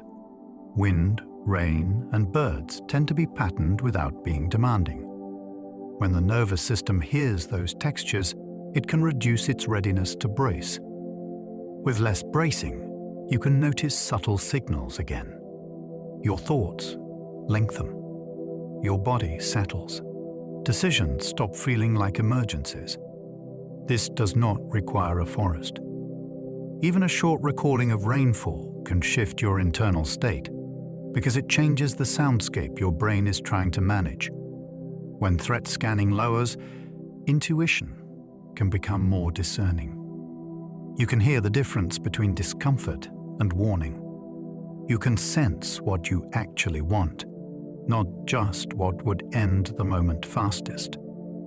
If you want to try this, play nature sounds for a few minutes before a difficult choice. Then ask yourself what feels steady, not what feels loud. Scientific intuition grows with expertise, then must be tested. A scientist's best hunch often arrives as a direction, not a conclusion. It says, try this measurement, or look at that exception. Years of study build an inner sense for what is plausible, which variables matter, and where noise can hide. That sense can feel like instinct, but it is really a trained sensitivity to patterns in evidence. The beautiful part is what comes next. Science does not reward the hunch for being confident. It rewards the hunch for surviving contact with reality. A good researcher designs a test that could prove the idea wrong. They invite results that surprise them. That is where intuition becomes powerful rather than seductive. It becomes a generator of daring questions, and the experiments become the judge. When the test fails, the best minds do not take it personally. They update and try again. Doctors use intuition but check it against symptoms and data. In medicine, a doctor might sense that something is not right within minutes. It can be the way a patient speaks, the energy in their breathing, or a change from what is expected. That early signal can guide attention toward the right questions. It might suggest checking oxygen, reviewing medications, or asking about sudden pain. The fascinating part is that good clinicians do not treat the feeling as proof. They treat it as a prompt to gather sharper information.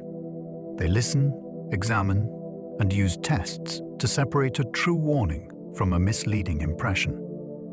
This is especially important because some diseases hide behind ordinary complaints.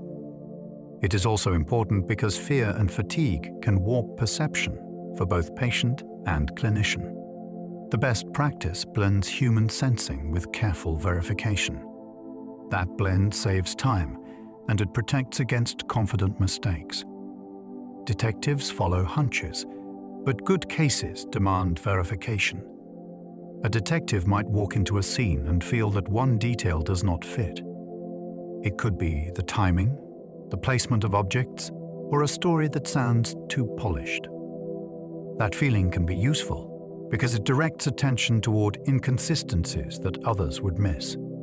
But a case cannot be built on vibes.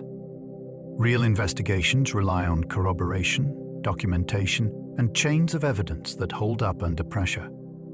A hunch can suggest who to interview first or which timeline needs rechecking. Then the work begins. Witness statements can be mistaken. Memories can change. People can lie, and people can also tell the truth poorly. Good investigators know that intuition is a starting light, not a finish line. They test the hunch against facts, and they keep records that can be audited later. That is how insight becomes justice. Pilots train intuition through simulations, then rely on checklists. In the cockpit, intuition can help a pilot notice that something feels off before alarms become obvious. A vibration, a sound, or an unusual response can signal that the situation is changing. Training makes that sensitivity stronger because pilots rehearse rare problems in realistic simulations. The brain learns what normal feels like, and it learns what abnormal feels like. Still, aviation does not ask anyone to trust instinct alone. It pairs instinct with checklists, procedures, and cross-checks that protect against panic and pride. Under stress, the mind can skip steps, and skipping steps can be deadly. The checklist keeps the process steady when adrenaline rises. It also helps crews coordinate because everyone knows the same sequence. This is a powerful lesson about intuition in any high-stakes setting. Train your sensing, then anchor your actions to a reliable system. Engineers trust instincts, yet still measure twice and cut once. Engineering intuition often shows up as a quiet suspicion. This design will vibrate. That joint will fail. That tolerance is too tight for real manufacturing. Those feelings come from experience with materials, loads, and the ways systems surprise people. But a great engineer does not stop at the feeling. They calculate, model, and test. They know that small errors can compound, and they know that assumptions can be wrong. That is why prototypes exist. A prototype turns a mental picture into a physical reality, where weakness becomes visible. It is also why engineers love margins of safety. A margin is humility built into math.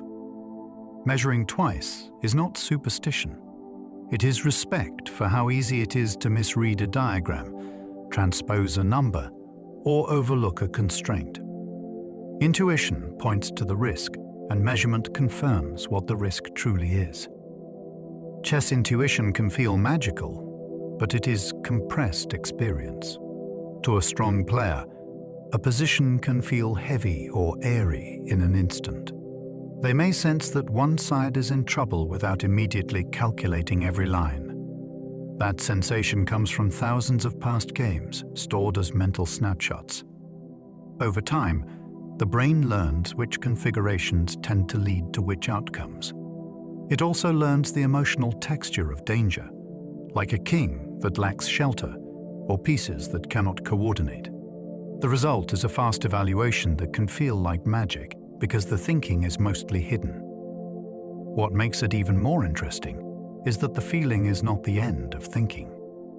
It is the beginning. The player uses the instinct to choose where to calculate deeply and where to ignore distractions. In this way, intuition is not a shortcut around effort. It is a map that tells effort where to go. Mathematical intuition guides guesses, then proof decides the truth. Many mathematicians describe a strange moment of certainty. A pattern seems to be there, and they feel the shape of the result before they can justify it. That feeling can come from playing with examples, noticing symmetry, or sensing that two ideas belong together. It is like seeing a coastline in fog. You can tell land is near, but you cannot yet draw the map. Then the real work begins. Proof is the discipline that turns a promising guess into a reliable statement. It forces every step into daylight, where hidden assumptions cannot hide. This is why mathematical intuition is both daring and humble. It invites bold conjectures, but it also accepts the possibility of being wrong. A beautiful feature of this process is that failed proofs still teach. They reveal where intuition overreached, and they show what conditions are missing. The result is truth that lasts. Artistic intuition picks the next move, then revision refines it. An artist often makes a choice that cannot be fully explained in the moment. A painter changes the color of one corner. A writer deletes a paragraph that sounded fine on paper. A filmmaker cuts a scene that everyone liked. The choice is guided by a felt sense of balance, pacing, and emotional honesty. That felt sense is built from taste, and taste is built from long exposure to what works. Still, the first pass is rarely the final one. Revision is where intuition is tested, because the work must survive distance and time. When the artist returns later, the piece either holds together or it does not. That gap is important. It separates the thrill of making from the reality of impact. Strong creators use intuition to move forward quickly. Then they use revision to become truthful. In the end, the audience feels what the artist felt, but with greater clarity. Moral intuition feels immediate, but it can shift with context. A moral reaction can arrive like a flash. This is wrong. This is unfair. This is kind. The speed can feel like certainty because it carries emotion and urgency.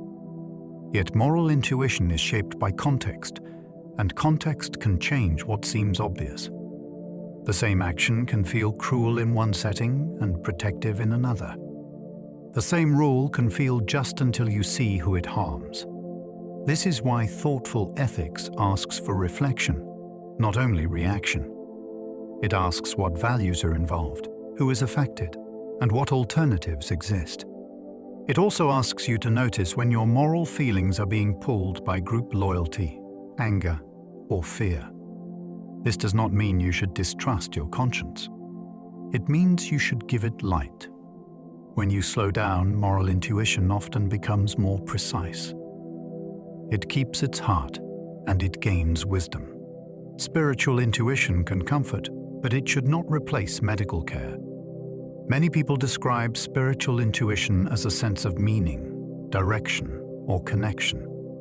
It can bring peace during grief, courage during uncertainty, and a feeling of being supported when life is heavy. That comfort can be real and valuable. The danger comes when comfort is asked to do a job it cannot do. A feeling of reassurance cannot diagnose an infection. A sense of destiny cannot treat diabetes. A vision of wellness cannot replace therapy, medication, or emergency help when those are needed. You can hold both worlds at once. You can take spiritual strength into the clinic. You can use prayer or meditation to steady your mind while you follow evidence-based care.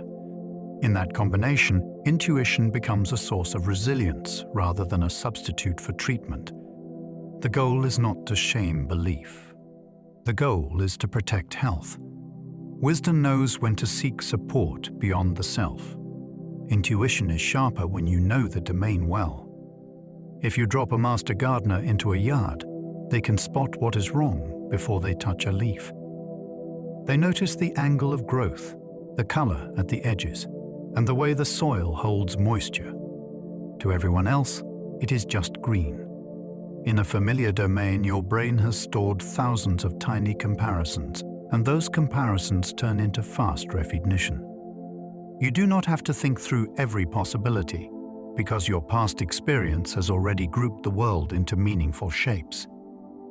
This is why a seasoned chef can sense when a dish needs acid, or why a veteran stage manager can feel a performance drifting off schedule. The same person can be brilliant in their field and uncertain outside it. That is not inconsistency.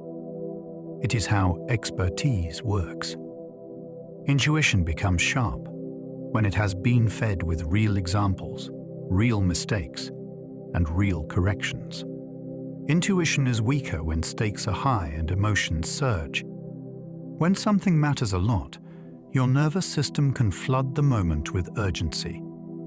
That urgency changes what feels true. A job interview can make a neutral pause feel like rejection. A first date can make a small misstep feel like a sign you should run. High stakes squeeze your attention toward protecting yourself, and protection is not always the same as accuracy.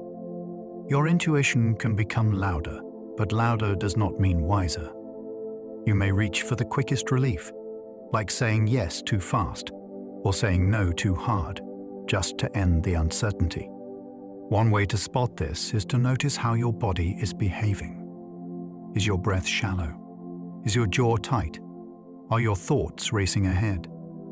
If yes, treat your strongest feelings as signals to slow down. Ask the time. Take a walk. Sleep on it if you can.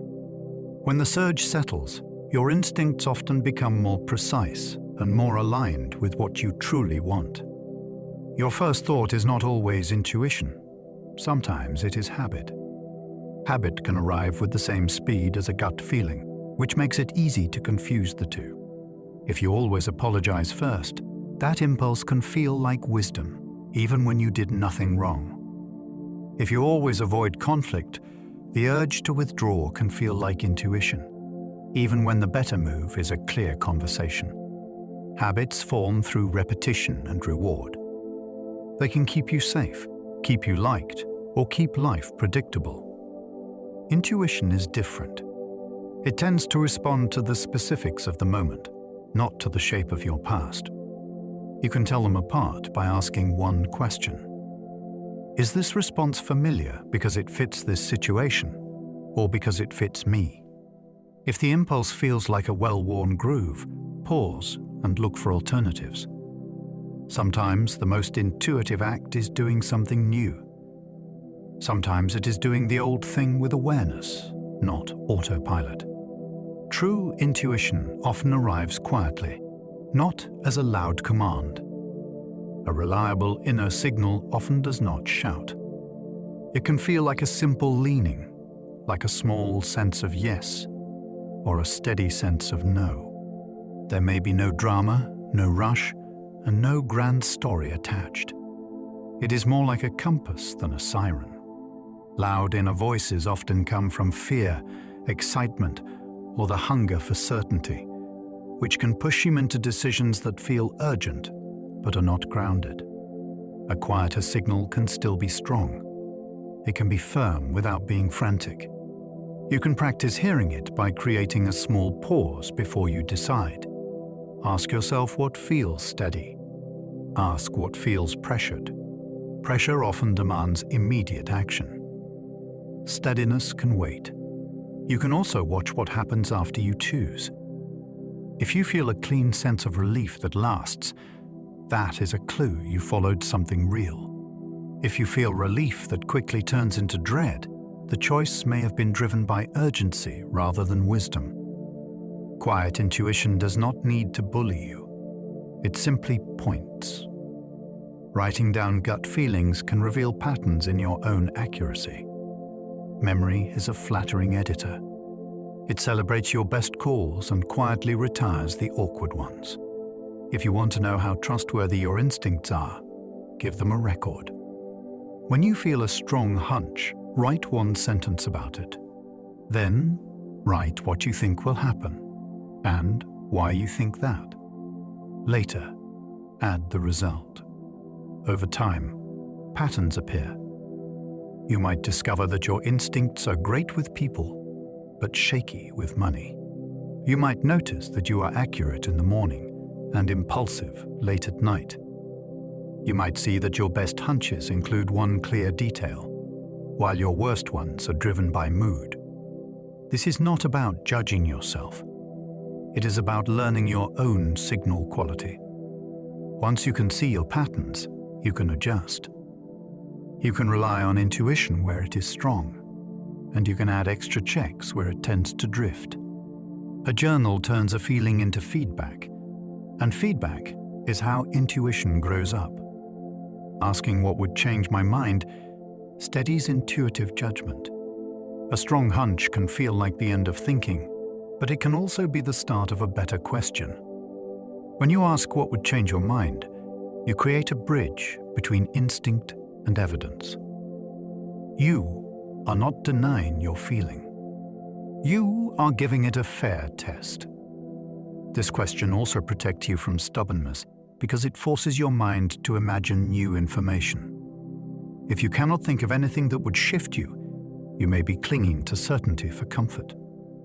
In everyday life, this can be simple. If you feel that a partnership will not work, ask what you would need to see to feel hopeful. If you feel sure a plan will succeed, ask what sign would warn you to pivot early. Then look for those signs deliberately. This turns intuition into a decision tool rather than a mood. It keeps you flexible, and flexibility is often the difference between being right once and being right repeatedly. Good intuition welcomes questions. It does not fear inspection. A useful inner signal tends to hold up when you look at it from different angles. You can ask why it appeared, what it is responding to, and what evidence supports it, and it remains steady. A fragile signal often collapses into defensiveness. It demands obedience, and it punishes curiosity with anxiety. This is one of the clearest ways to tell the difference between guidance and impulse. You can practice this with a small routine. When you feel a strong yes or no, ask 3 questions. What detail triggered this? What outcome am I predicting? What is one alternative explanation? If the feeling deepens and becomes clearer, you may have found real insight. If the feeling turns vague or panicked, it may have been an emotional wave. Questioning does not weaken good intuition. It refines it. It also makes you safer with other people. Instead of insisting, you can say, "This is my sense. Here is why. Here is what I am watching for." That invites collaboration, not conflict. The most reliable hunches are specific, not just vague dread. Vague dread can be loud, but it rarely tells you what to do. It spreads across the whole situation like fog. A more reliable hunch often has a shape. It points to a particular moment, a particular person, or a particular missing step. You might sense that a contract needs one clause clarified. You might feel that a friend's story has one gap that matters. You might notice that a plan depends on one assumption that nobody has checked. Specificity gives you something you can verify. It turns a feeling into an actionable question. This is why the best instincts often arrive with a detail attached, even a small one. If you are feeling dread without detail, treat it as a signal to slow down and gather information, not as a verdict. Ask yourself what the dread is protecting. Is it protecting your time, your safety, your reputation, or your heart? Then look for the one concrete point that matches that protection. When you find it, your intuition becomes sharper, and your next step becomes clearer. Intuition improves when you learn your personal bias triggers. Everyone has triggers that tilt their judgment. Praise can make you ignore red flags. Criticism can make you reject good advice. Loneliness can make attention feel like love. Shame can make you assume the worst. These are not moral failures. They are predictable human patterns, and they can hijack intuition because they change what you notice. The powerful move is to map your own triggers with kindness. Notice the situations where your decisions become extreme, like rushing to commit or refusing to engage at all. Notice the people who reliably pull you into approval-seeking or into defensiveness. Then build small protections. You might decide not to make big choices when you feel depleted. You might ask a trusted friend to reality check you after an argument. You might pause before replying when you feel the urge to prove yourself. The goal is not to erase emotion. The goal is to know how emotion bends your perception. When you learn your triggers, Intuition stops being pushed around by them, and it becomes more accurate. When intuition and evidence agree, decisions often feel strangely effortless. There is a moment in good decision-making when the mind and body stop arguing. You look at the facts, you feel your internal response, and they point in the same direction. You may still feel nervous, but the path feels clean. It is not the excitement of gambling, and it is not the relief of avoidance. It is alignment. This can happen when you finally hear the real constraint, or when you stop negotiating with a fantasy outcome. You might have a clear conversation and realize a relationship is not meeting your values. You might review your budget and feel your body relax when you choose the simpler plan. You might test an idea in a small way and see it work, which removes the need to guess. Effortless does not mean easy, and it does not mean painless. It means the internal debate has ended because the evidence matches the signal. When you reach that point, you can act with steadiness, and you can stop searching for a perfect answer. You already have a workable one. As we come to the end of our journey tonight, take a moment to notice what we have uncovered together. We explored how intuition is not a mystical whisper from nowhere, but a living conversation between memory and perception, between body and brain, between experience and possibility. We wandered through hospital rooms and chessboards, through cockpits and classrooms. We saw how a racing pulse can tilt a choice, how a quiet breath can steady it. We watched experts move with compressed years of practice, and we saw how bias, fear, and habit can disguise themselves as knowing. And through it all, one idea kept returning. Intuition is not magic. It is pattern. It is prediction. It is the story your nervous system tells about what might happen next. Sometimes that story needs testing. Sometimes it needs calming. Sometimes it simply needs listening.